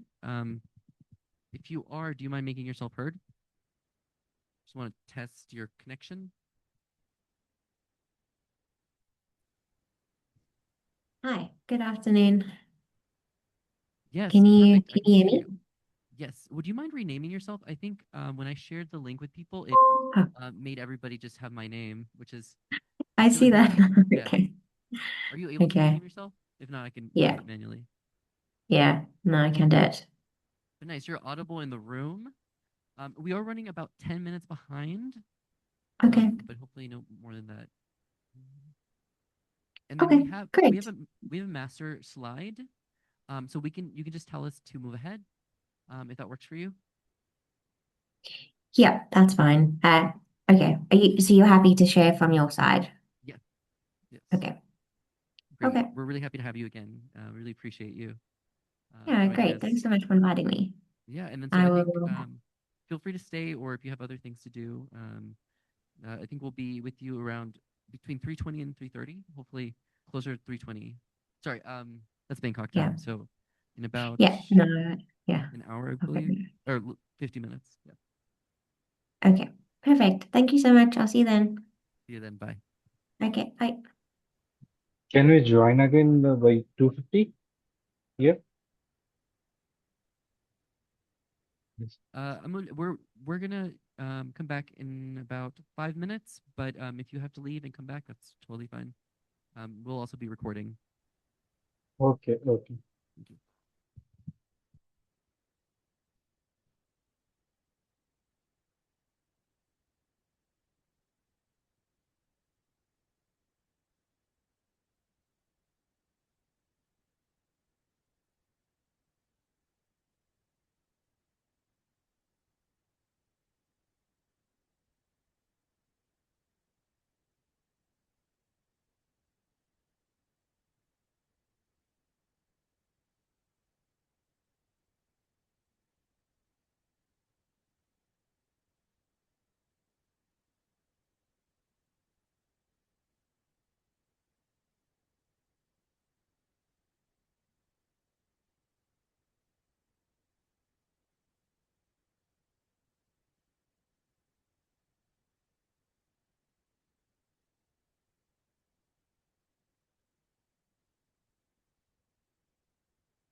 Good afternoon, colleagues who are participating online.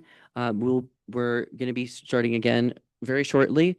It's been brought to my attention that there was an issue or a bug with the naming. I think those who I shared the link with are all named Alex Macias. So please feel free to rename yourself. That way we can get a better idea of the participation. And if you are in a room where there are multiple people, please feel free to put their names in the chat. Thank you.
I think let's start for the session 3.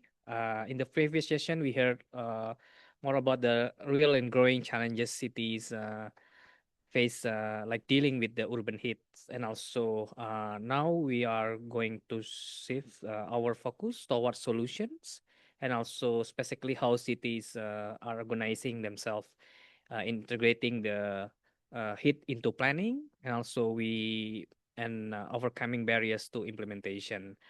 I'm very pleased to invite our speakers here.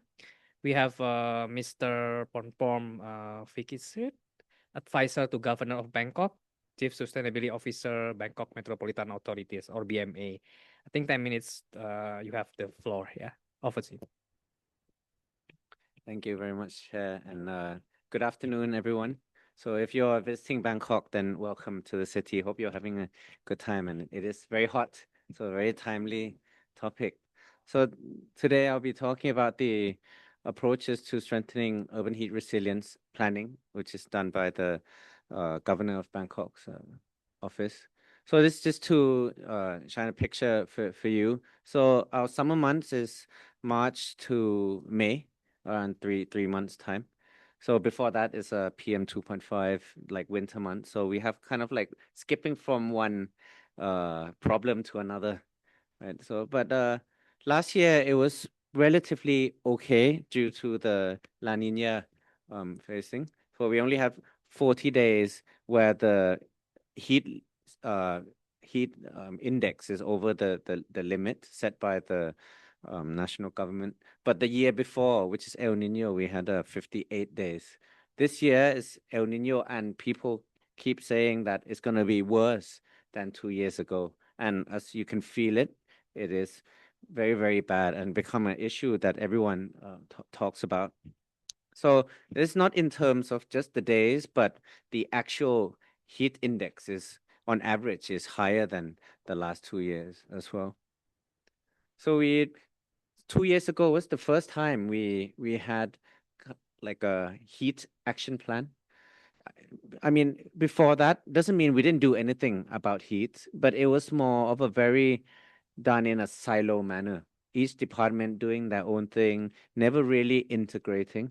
So what we decided is to have a master plan and for everyone to know what each other is doing. Environment needs to know what the civil works department doing. The health department needs to know what other departments are doing as well. So it's all integrated. So I just wanted to highlight some of the key pillars here in this talk today. So we have from the warning measures, so informing straight to the general public. Mitigation, so more of a longer term, but how to reduce the temperature in the city. On capacity building, and then on the health side, so when it's already hot during the season, how do we protect the lives of citizens here? And the last one is very much how to use data. So we have a lot of data always, not only about heat, but everything else. But in the past, we kind of failed to translate data into information. So we really try to use all the data collected from communities, from everywhere, and turn that into information that we can use for policy planning.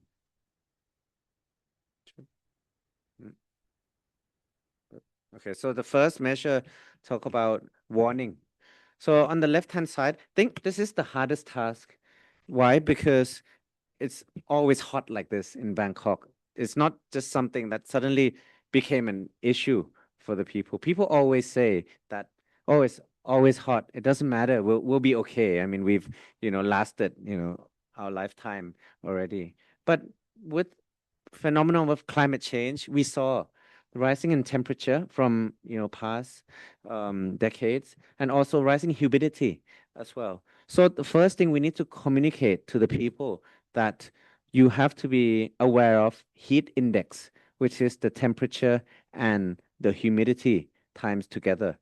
If it's just high in temperature but dry, it's fine. But if it's heat, hot, and also wet, humid, then that's where it gets you with the risk to heat stroke. So we need to be telling people. We have our spokesperson every day on Facebook Live giving information for PM 2.5 season, same person for monitoring, like how many microgram per day, which district is, having high risk of PM 2.5. For heat, it's her as well.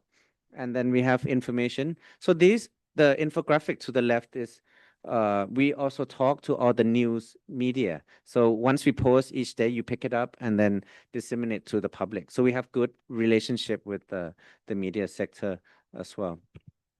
On the right-hand side, we integrate what used to be merely the PM 2.5 application. It's called Air BKK. Now we've added information on heat as well. So the background color is the forecast where we get it from the meteorological department.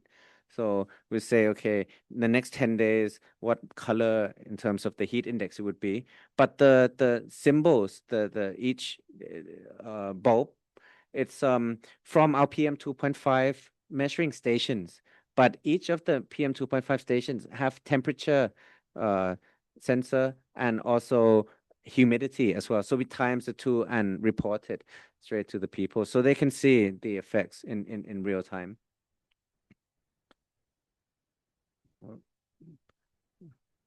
And for the health, I think most also important part, we provide what we call cooling centers for the people. So this dotted in the map is government places. And, we already turn on the air condition anyways. But in the past, because it's government space, people are afraid to go in.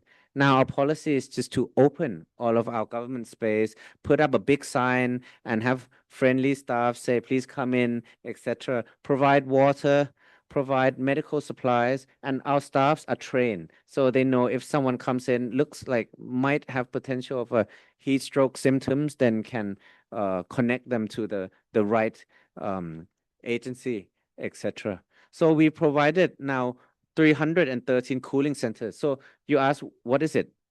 Schools, because this comes at the same time where schools are closed. It's not term time. So schools are obsolete building during end of term. We open it up for people to come and use as a air conditioned room to escape the heat. Recreation center, libraries, healthcare center, they all have different rooms that you can go into. We have books, etc. They can come and read. So, and we choose specifically to where there are many low-income communities, and we want each to be able to walk to the nearest cooling center. So we have what is called a 15-minute policy. So wherever you are, at your home is, you should be able to walk to an cooling center within 15 minutes or 800 meters. We also have cooling spots for people who might prefer like an outdoor space, but it's sheltered and provide water and all the various amenities as well.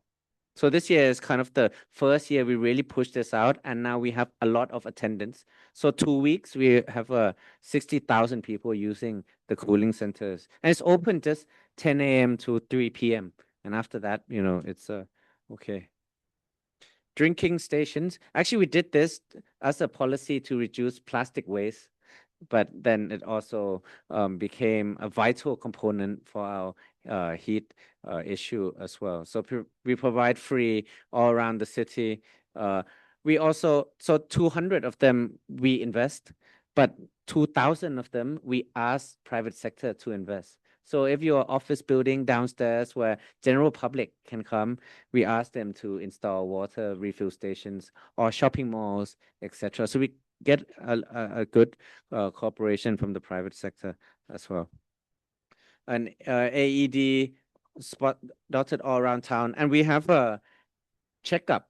So we have a free checkup for citizens, all free. And we've managed to do a checkup for over 1 million citizens over the last 3 years as well. So we have the information of which area is at risk of heat stroke or have symptoms or diseases that could potentially be linked with heat issues as well. And we also map if the group of people at risk are the same of the area that have higher heat index than others, etc.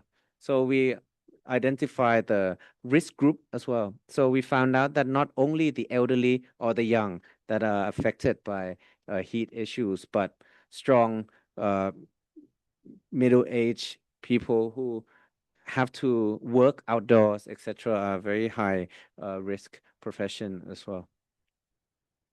And this is the mitigation. So more of a longer term, with like many other cities, added a lot of green space. So the governor had a policy to plant 1 million trees in 4 years of his tenure.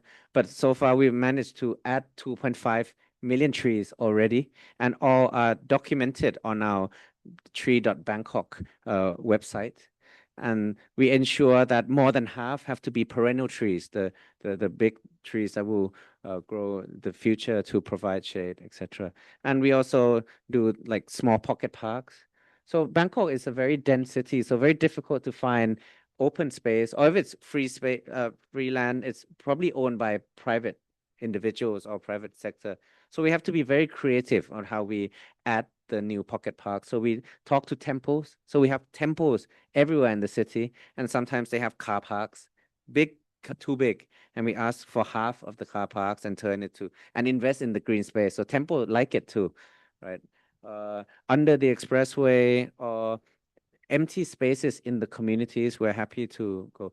And also, if you have an empty plot of land, you don't know what to do for the next 10 years. And the new government land tax is that if you have unused space, you have to pay a very high tax bracket. So they don't want to do anything, or they need to do something with the land. So they go to fake farming in Bangkok. You might see fake farms. They like plant just few banana trees to get a discount for agriculture. But we say, no, you can give the land to us to loan for a minimum of 7 years, and we turn it into a pocket park for people to enjoy. So that also helped us get a lot of land as well. FAR bonus, this is for new buildings. If you want to build new buildings and you do green space or green roof, you can apply for FAR bonus, so you can build taller to maximize your usable space to sell. And some training for the kids as well, because this is important, because the kids are not at school during the heat season. They are at home because end of term. So to train them before they leave school for the summer break is very important, so they know what to do at home. And then lastly, we try to use information. So this, we work with World Bank. They provide us with the microclimate digital platform, so we can see which area. This is very deep, very focused. and can see the urban heat island intensity or the wind permeability. Which road is, is kind of like a wind block or wind channel, which is good, etc. And we can analyze at the local scale as well. And the last one, we have many maps. I mentioned beginning. So how to integrate these maps into a usable policy is what we. So we have a data scientist trying to integrate all these issues and turn it into information for us. So this is a quick overview of what we are trying to do, and Thank happy you. to share. Yeah, give round of applause. Very interesting lesson learned from Bangkok, from the practical actions, like providing all this kind of like to the most vulnerable communities, and also what the governors as well has an initiative like 1 million trees that exceed more than 2.5 million already. Yeah, and now we will proceed to the next speaker. We have Mr. Emani Kumar, Deputy Secretary General of ICLEI South Asia. I know that ICLEI has a lot of, I think, good best practices supporting city in, like assisting them, like capacitate them as well. Like, and Ahmedabad is one of the city in India that has good practice. Over to you, Mr. Emani.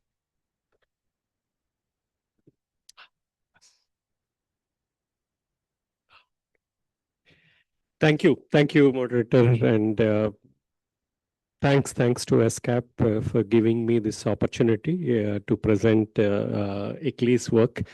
I'm so happy to see Iloilo's work, and with Manila Observatory, our office is located in Manila Observatory. And thanks to the advisor to the Bangkok governor to see him again here. Thank you, sir, for presenting your work. We are working very closely with all these cities, but my presentation today is more on what we are doing in South Asia, and I will just give you how cities can address this heat, and also maybe a little bit on the air quality thing, which we are doing that. Just to you all know that ICLEI is a city association all over the world with more than 2,500 city governments. We have more than 27 offices in the world with nearly 500 odd staff working on that. As I said, that except Cox's Bazar, I have to say I should talk to Cox's Bazar also, but so many other cities in Bangladesh we are working with, Iloilo and Bangkok and all the other cities. We are helping them on various activities on that. So this is about the entire ICLEI offices. Hopefully, if everything goes well, we have a staff here in Bangkok already, but we are trying to have a legal entity to come up in Bangkok also. And thanks to BMA for their support in all these things. So this is about thing. And these are the various pathways, 5 pathways, what we call it. We work with the city government. It can be nature-based development, equitable development, or zero emission development, or circular development, and also the resilience development. That's where these are the entry points or the pathways what we tell to the city government. But once we enter to the city, then we obviously help them on various policy level issues. We talk about on the stakeholder community engagement, support on the national, regional, and global reporting, technical services, knowledge management, secretariat or PMU setting up, and all that. So this is how we help on various verticals. What we talk about: sustainability, climate, energy, urban mobility, biodiversity, and all these things. This is how we work with the cities governments.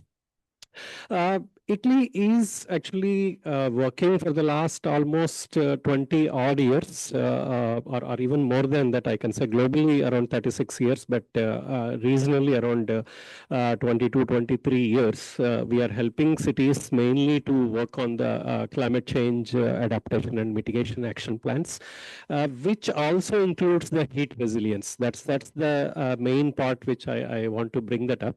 It includes that climate change, as as you said that we have this particular heat resilience adaptation measures as integrated into these climate action plans.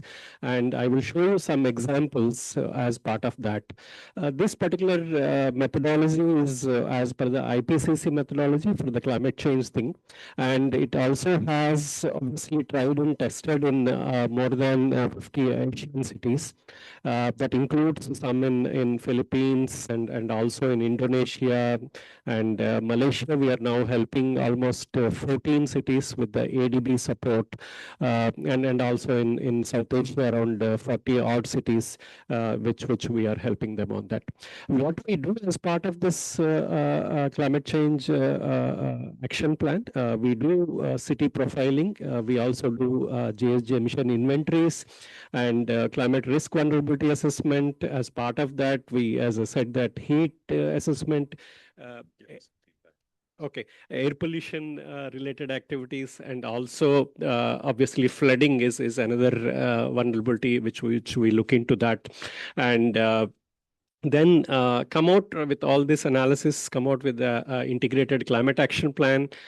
We talk about some pilot interventions and also large project implementation, monitoring, reporting, and one interesting thing I just want to add, because I will talk about one of the questions I asked on the Hong Kong on the financing front. How do we implement these actions on ground is also what we are supporting them on that.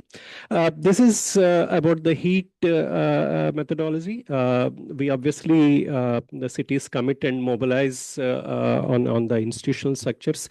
You have heard from few of the cities, left hand does not know what right hand is doing, or right hand does not know what left hand is doing. So bringing together all the departments is one thing. Institutional structures, coordination, development, and communication, we do that. And we also talk about obviously to research and access what is exactly happening. I think some of the examples have been already given, looking into the satellite data, Landsat, MODIS. We also talk about obviously NDVI, NDPI. So all the scientific analysis and research we do on that. Based on the analysis and we set a baseline of that. And then we come out with development of an heat action plan. As part of that, you can see clearly the nature-based solutions and cool roof, cool pavement, and some of these examples I will show you in further slides. Also, obviously looking into the vulnerable groups, elderly, outdoor workers, and some slum residents. Actually, these ones, how they are impacted because of this particular heat-related activities, and also our action plans involves on the gender responsive and socially inclusive action plan of that. We also talk about early warning systems. I don't want to go into that. I think you have heard about other things. And the sixth point is very much important. We talk about on the institutions and governance, actually strengthening the disaster management cells within the city or a district level. We have even advised, I don't know, Iloilo got that news already or not, but Ahmedabad has the first city net zero cell right now as a governance structure, and which we are now, as a model, we created that, and now the province of Gujarat and province of Tamil Nadu and few more provinces in India have come out with an order that every city should have a management cell, net zero cell, or a disaster management cell on that. And I already said financing, implementation, and monitoring, evaluation on that.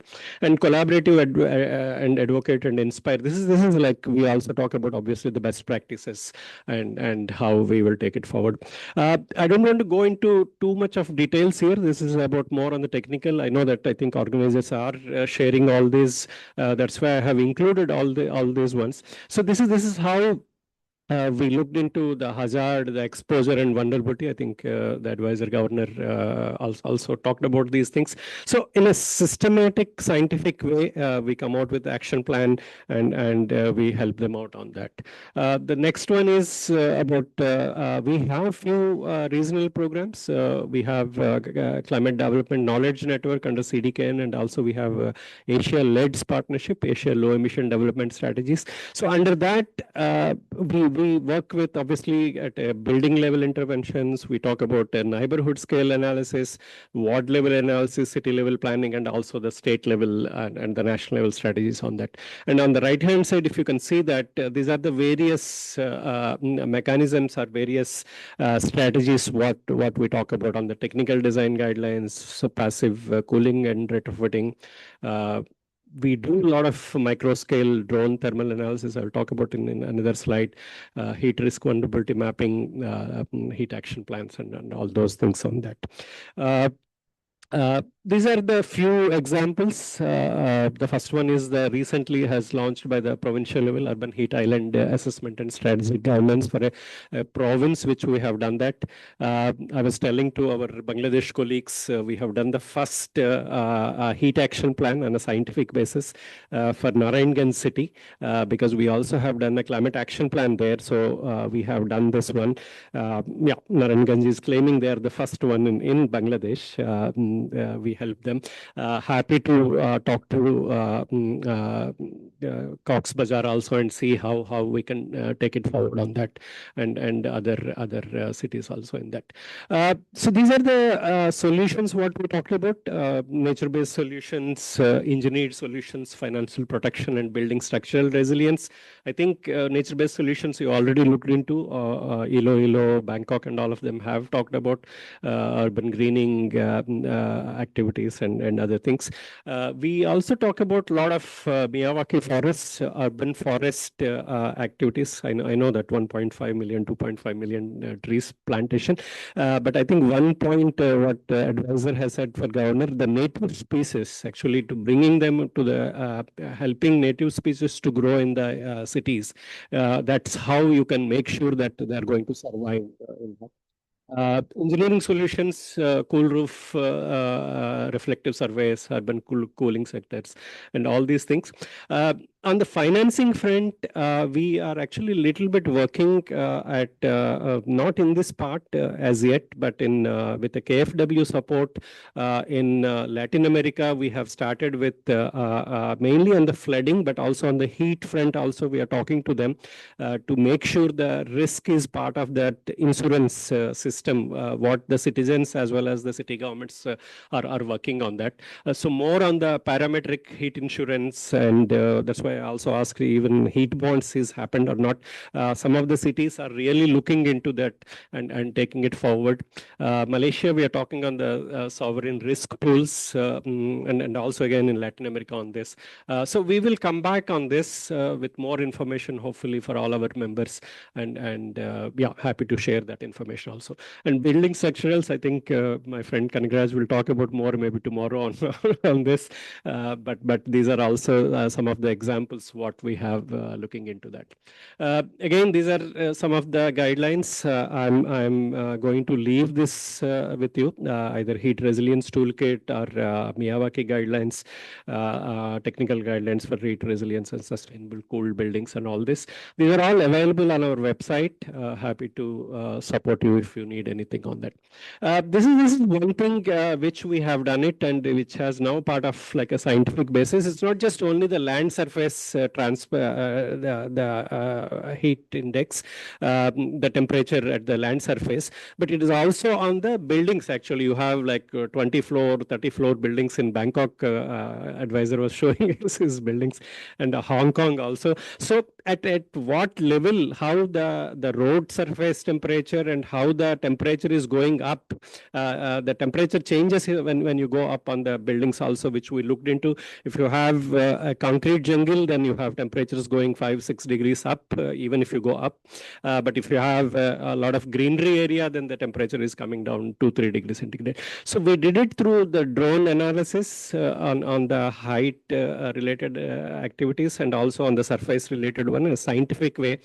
came out with an action plan, and now the city is implementing this, clearly showing the citizens how the things are changing, and it really helped them to obviously increasing their green cover and all those things. These are the few examples. I want to leave them with you, how we helped in cities. Kochi, Siliguri, and Vadodara. Vadodara has actually taken up now 75 cities on that. This is about the cool roof implementation, surfacing with a white paint, which really reduces the temperature 2 to 3 degrees, and also on the school buildings, which we have done that, and again the Miyawaki forest and thermal comfort, these things, and energy, the gardens, food gardens in the schools also really helping them now. We are working with 100 odd schools and doing that. This is 2 more minutes. Okay. Yeah, I'll just finish in 2 more minutes. I know that I have too many slides here, but I'm just these slides are I'm going to leave it with you so that you can have them. This is again the cooling solutions for affordable housing. What we have done it really now the cities are happy, and the builders are happy to bring these changes in the building construction and the affordable building construction, because I don't know how many of you know that we need another 27 to 30 million houses for the next 10 to 15 years for the Indian citizens, because we are the world's largest population. So we are talking about that. So how do you bring building guidelines so that this affordable housing can be looked into, so that that the heat can be taken care of on that. So this is on the health related activities. We also did energy efficiency and water and waste management audits for the hospitals, largest hospitals in Chennai, and also now we are doing few more hospitals in few 3 more provinces, really helping them to come out with obviously the heat vulnerability pilot solutions, so that the hospitals also, it's not just attracting patients or bringing patients into the hospital, but how do you make sure those hospitals also livable during extreme heat observations. Again, we used to have like 5-6 years back above 45 degrees temperature only for a week to 10 days. That's the heat exposure used to happen in India. But right now, I think in last 3-4 years, the duration has gone up to 25 to 30 days, actually above 45 degrees. And some cities, the temperature even touching 50 degrees centigrade. And you can imagine, I know that advisory is talking about 36, 37, but we are almost touching 50 degrees in the cities. I don't know, it's not working. I think it's an indication for me to stop it. Yeah, this is about urban heat island, this thing, on how the community involvement and FGDs, the focus groups, mapping exercises and surveys, and which we are doing that. Next. We also have a Geo AI toolkit along with the Google. We have come out with this, really helping us to obviously mapping, spatial mapping, and on the key applications in urban planning. We are now helping the Ministry of Housing and Urban Affairs and Government of India to come out with obviously the resilient guidelines for the city planning, actually on that particular front, and the ministry is happy to take it forward and give them as a guidelines to all the provinces so that cities can take it forward on that. Next. This is about urban biodiversity strategy action plans. We have done that, which I have already shown some of that. Nearly around 55 urban greening data depositories, which we have done it on the biodiversity front also. This is about greening within the cities. Next. This is about Nepal and Sri Lanka. Next. Okay. Yeah. I think I will stop here. Thank you so much, Mr. Emani. I think this is related to the making cities resilience, and like their scorecard as well, specifically on that. And yeah, now we have already hear a lot of case studies, the good practices. We know that all the actions, they have some challenges to implement also. But when we talk about the action plan, it should be we have to have some doables and also how we can finance it. And that's, I think, one of the most important issues. You mentioned about the financing aspect. Maybe we can have a more discussion on it, how we can support the city who have limited resources to implement the action and with the specific concrete actionable action and priorities. I would like to hand over for the next session directly to Mr. Matthew Perkins from ESCAP. Yeah, over to you, Mr. Perkins. Hi, thanks very much, Helmi. We're now going to start into session 4. For the management of the time, we'll combine the questions to the end of session 4, so we can turn the time over now to Dr. Darshnika Lakku for her presentation. So, Dr. Lakku, if you are ready, please open your camera and mic. We would love to give you the floor. Good afternoon. Can you hear me? Yep, you're good to go. Yeah, perfect. Thank you. Okay, well, good afternoon, and thank you so much to the organizers for inviting me to speak today. I'm going to be talking about urban heat vulnerability through the human health lens. And I'm hoping that health is included in all discussions around urban heat, and I'm glad that health is represented here today. I think just a small disclaimer, I work on the impacts of heat on maternal and neonatal health, predominantly in sub-Saharan Africa. So that is going to be the focus of my presentation, while also acknowledging other vulnerable groups and other settings. Thank you. You can move on to the next slide for me. Just the slide, yeah. So I think we've all been speaking a lot about vulnerability today, but I just wanted us to go through a quick reminder about what does heat vulnerability actually mean in the urban heat context. So it's at the intersection of heat sensitivity, heat exposure, and heat vulnerability. And I'm going to be talking a little bit about these three topics today. We can move on to the next slide. Thank you. So who is vulnerable and what are the heat impacts? So now we're looking at the circle on the Venn diagram around sensitivity. So looking at the first population of pregnant women and thinking about the impacts of heat, this bar chart is taken from a systematic review that assessed all of the evidence around the impacts of heat on maternal health. And yet, in our systematic review, we found a significant amount of evidence that showed a harmful association, which is represented in the dark red bar, on the impacts of heat on hypertension in pregnancy, especially when the heat exposure occurs early in pregnancy. Other impacts on pregnant women increase the risk of things like gestational diabetes, pre-labor rupture of membranes, that's when the membranes rupture before labor, and an increase in maternal admissions. On the right, I have another Venn diagram, and that represents all of the different factors that impact heat and perinatal mental health, which is a very understudied topic, but a really important one in a population that are incredibly vulnerable to mental health impacts already. Moving on to the next slide. Okay, so considering the next population, neonatal health and heat, so this is the health of newborns, we found a large body of evidence that found a harmful association between preterm birth and heat. And this is by far the most studied topic in maternal and neonatal health. Other impacts included heat impacts on low birth weight, on stillbirths, and congenital anomalies, amongst a host of other impacts that have very little research but are still really important to think about.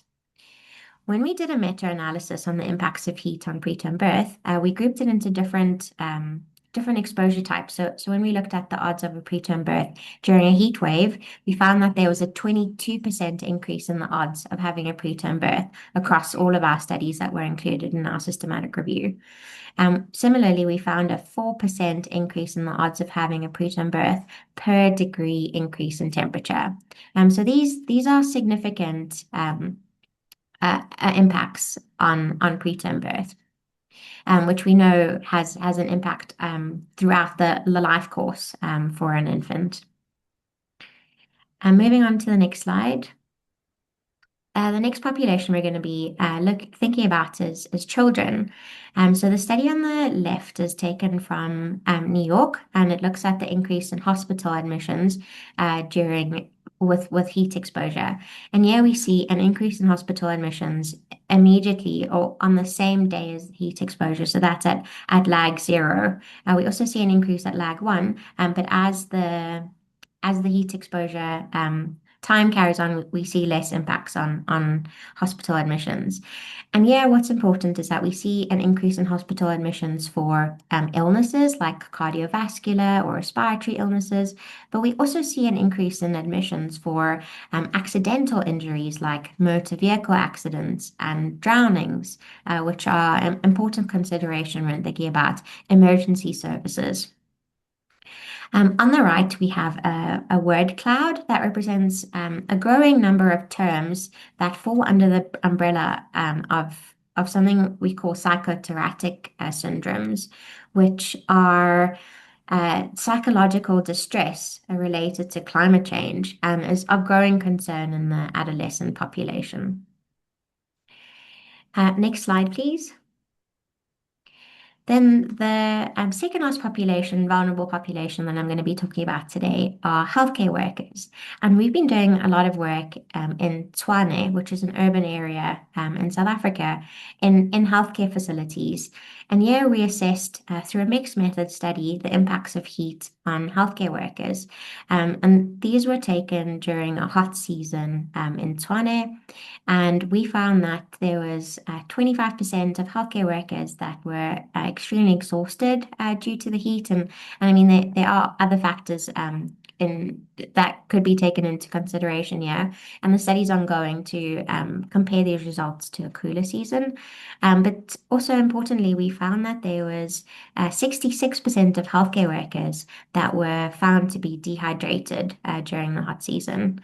There's some other really nice findings from the study using in-depth surveys, in-depth interviews and observations around the impacts of heat on healthcare workers that will be coming out soon. But yeah, in the interest of time, I won't be able to go into a lot of that. But this is a very understudied population in terms of heat impacts, but a really important population to consider. Next slide, please.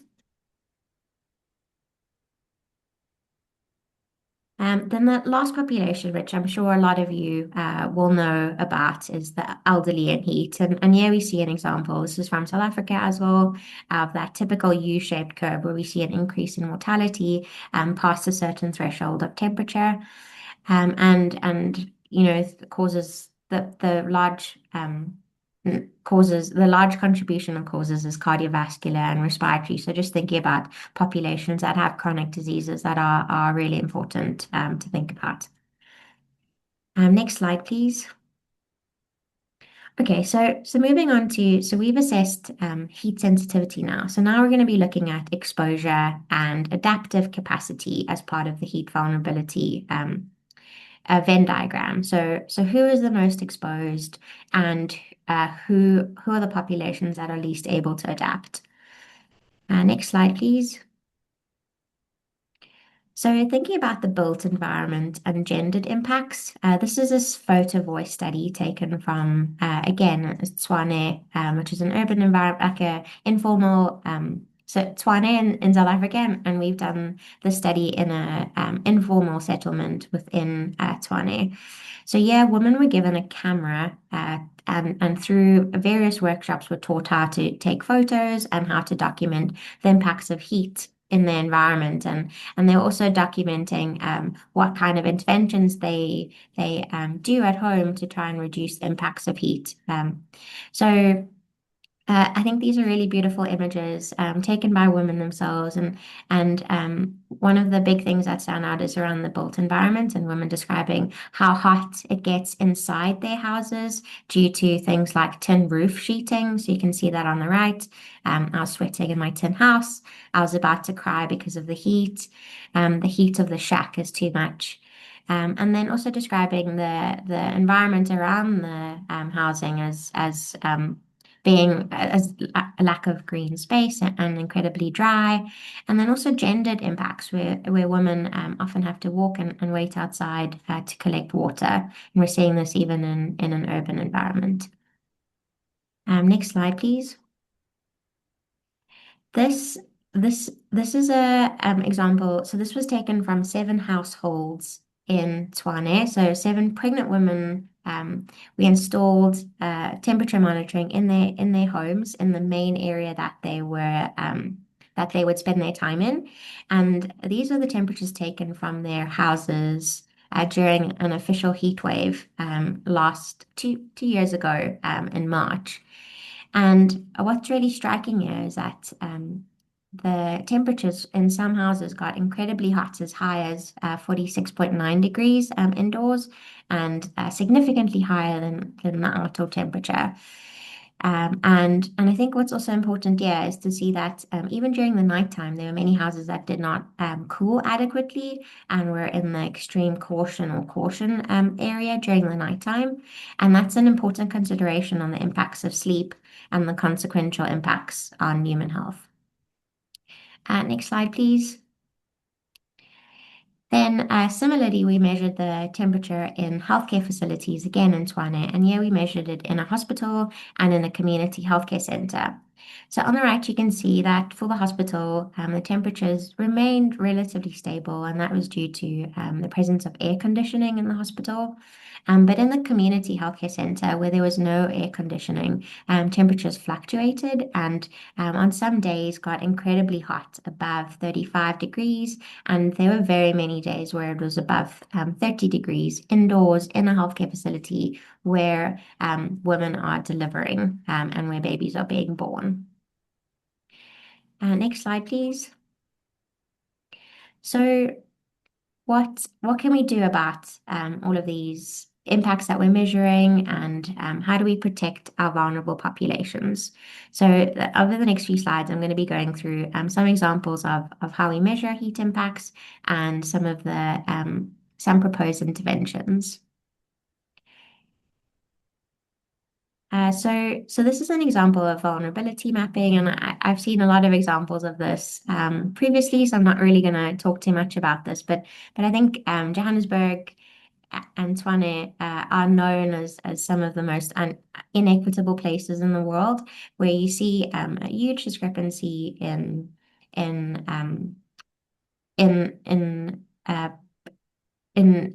the built environment. So there's a really nice picture here on the slide that shows you a high income area where there's lots of green spaces, and that area will obviously be a lot cooler than right next to an informal settlement that's very dense, and there's obviously very little green space, and the temperatures will be a lot hotter. So just the importance of considering the variability within a city for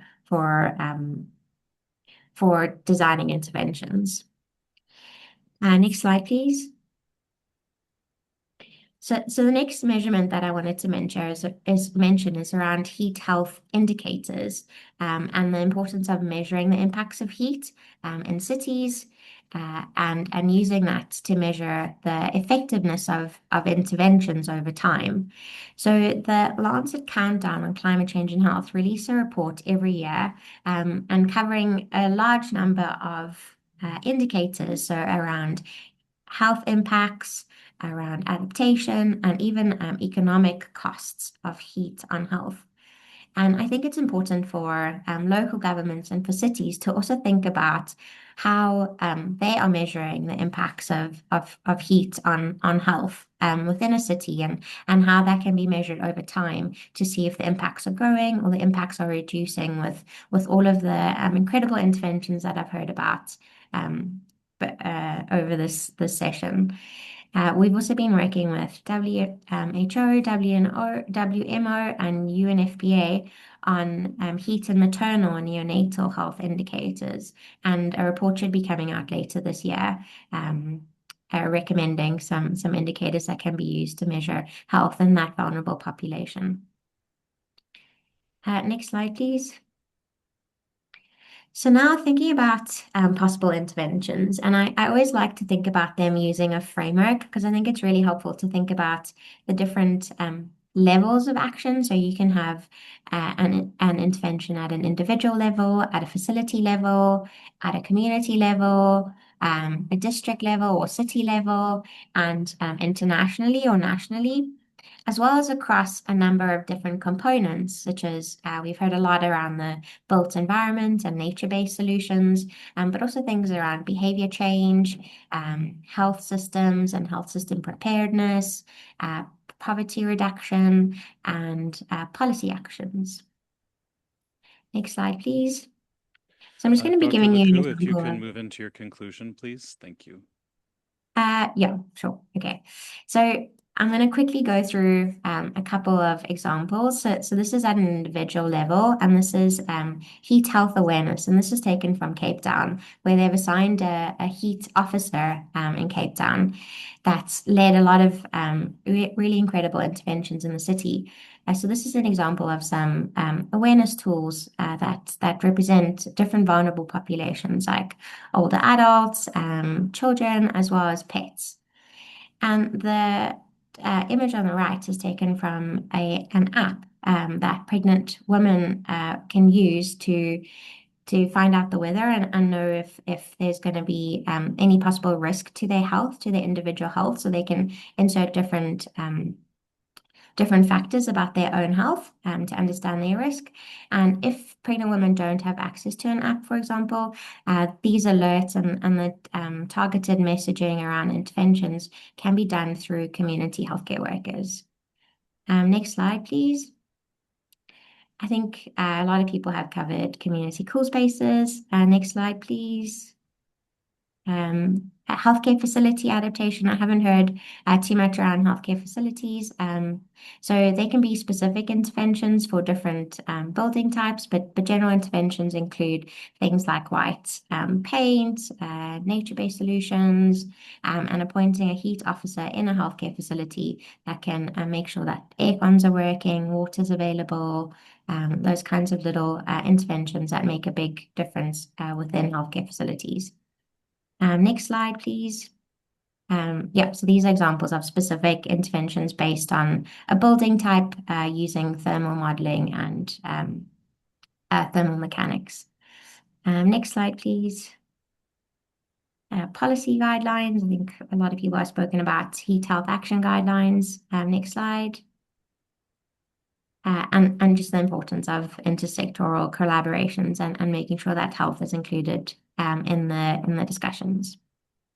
I think the next slide is my final slide. It's just a summary. So I think we've covered a lot of different areas around heat sensitivity, which populations are vulnerable, from mothers to newborns, the vulnerability related to heat exposure around the built environment and gendered roles. And we've spoken a lot about some possible interventions as well. Thank you. Yeah, thanks to my colleagues and our study funders. Thanks very much for that. We've got 15 minutes remaining for our meeting today. We appreciate everybody's active engagement as we come to the close. We'll now have a Q&A session for the last three speakers. To get that rolling, I'd like to ask a follow-up question to Bangkok BMA. Mr. Vikatret, regarding the pocket parks, I understand that there's a budget for that of about 30 million baht, about $1 million to support the pocket parks development. Could you elaborate a bit for us on the financial support for converting these farm/vacant lots into the pocket parks? How is that working out for the city? Yeah, I think So the budget may not like provide a good overview, the 30 million, because a lot of the smaller pocket parks can be done or built without using any budget from BMA. For example, we already have civil works department who can lay asphalt. We can ask the private sector for benches, etc. So that's what we do. The 400 that I mentioned, not many use up any budget at all. Only the big one where is big and it's quite prime area, so that needs a lot of investment. But if it's a small pocket park near to community, people who are going to use it are those living very nearby, like a local one. Most because we're divided into 50 districts in Bangkok. The district offices they try to do it without any budget. So that's why we're able to have it a lot all around the city, because they can liaise with other departments, etc. to you without having to, because our budget takes a long time. You know, if I want to use a budget today, I have to file for budget for in 2 years time. You know, so sometimes it's not flexible. But we ask a lot from like private sector to help support on this as well. So it's an easy way to scale up. So Great. can I have a supplement question in addition to your question? Just Sure, it's open floor. just Mr. Advisor to the government, thank you for your nice presentation, and I am really actually thrilled to hear from your pocket parks and already the answer from the budget materials. Yes, I will understand.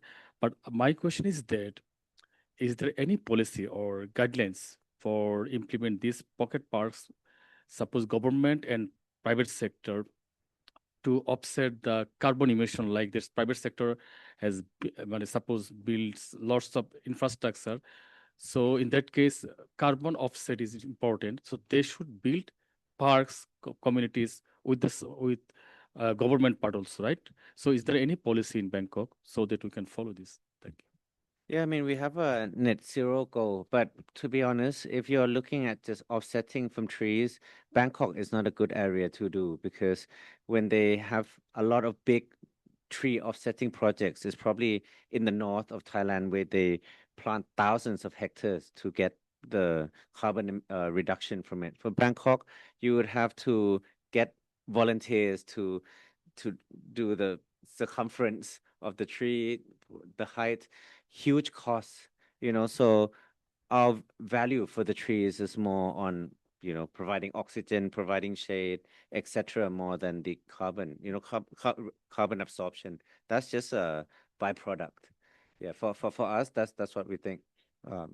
Yeah, and we more focus on how to mitigate our carbon emissions from other sector, for example, energy and transportation, etc. Great, thanks for that, Bangladesh. Please go ahead. Thank you for your presentation. I'm just curious because I, since last year, have been working with Thai Met Office on the urban heat issues. We found that actually, apart from the daytime heat, actually the nighttime heat is also a big issue. So because in your presentation you mentioned that most of the time your cooling centers, cooling spots only open from 8 a.m. to 3 p.m. So how you look after people during the nighttime? Thank you. Yeah, I think the time I mentioned is the peak of the day, and it's also related to the time where people are most at risk. But it's always hot in Bangkok. So, but I think nighttime, then it requires more of a lowering temperature in the big picture on in a long term, and you know, providing information for them so that they have access to what is the real heat information, etc. So maybe not as much as the peak period for me. Yeah. Okay, great. We've got about 5 minutes left, so I think Yeah. we could do two. Sorry, my question is also to Kun Vegasrit. Something caught my eye in your presentation. There was a mention of extra FAR when you have a green cover on the ground or on the green roof. I would like to understand what are the specifics of the building, what they are going to build. So is there something, a green rating or similar things that you need to be within this limit so that we ensure that the operational carbon and the embodied carbon, what that building will throw into the atmosphere, is within the limits. Just to know what is the trade-off between the ground cover and the building. This, you mean the FAR bonus? Yeah, the right? extra So FAR. this is in our urban planning law that to qualify for FAR bonus to build higher, to maximize your space, you can choose to do any of the extra measures. And so we added green space. It used to be only the ground green space, but now we've added the green roof and also green walls to make up the green space as well. It may be equivalent to one size or one area of ground green space. Maybe you have to do it 3 times on the ceiling or the roof. But this is just one of 10 measures. Another measure you can do is to have be a green building certificate. You can also apply for FAR bonus as well. Or if you have water retention system that helps the local community, you can apply as well. Or if you have a bridge that links your building to the nearest train station, connecting, and you become a park and ride facility. This is in addition to the heat to reduce, to become park and ride. You can also qualify for FAR bonus as well. So new developers can choose which measure they want to take in terms of to get the FAR bonus. This is very interesting because in India, we have a green rating system called GRIHA. So it is green rating for integrated habit assessment. Basically, it helps you assess the overall performance of your building. So in that also, when you do certain measures to make sure that the building is sustainable or green, you can access the extra FAR. Then only you can access that, unlock the extra FAR.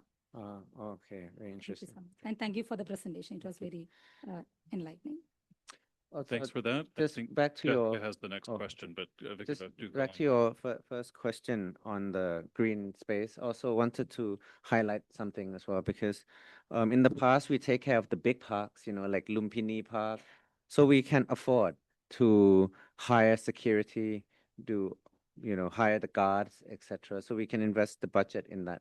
But when we expanded a lot of smaller parks, we don't have the budget to hire security guards, etc. So that is also becomes a danger of it becoming like a unused space where people come and do, like illegal stuff, or homeless come and sleep. So we really try before doing the park, so in the design process, to get the local community involved. So if they become involved in the first place, helping to design what basic things, what sort of name they want to name the park, or what sort of facility that they would like, they feel like it's their own project. And then they become involved. And once they become involved and they see it finish, it's not just the government cutting the ribbon and go, right? It becomes like a user friendly, and they feel like they are owner of the park. So they help take care of the park as well. So we really place an importance on that because there have been many examples where we invested in the park and just forget about it, no one use, and it just becomes a vicious cycle where, the parks become a bad land. Yeah, so I wanted to highlight. It almost sounds like a kind of community gardening initiative sort of thing. Community gardening could be a tool where we can use for people to come back to the park regularly. So we will need to close at 4, but we'll give the last question to Jessica, and then we'll follow up from there. Okay, thank you very much. This goes for all the presenters, excluding myself, of course.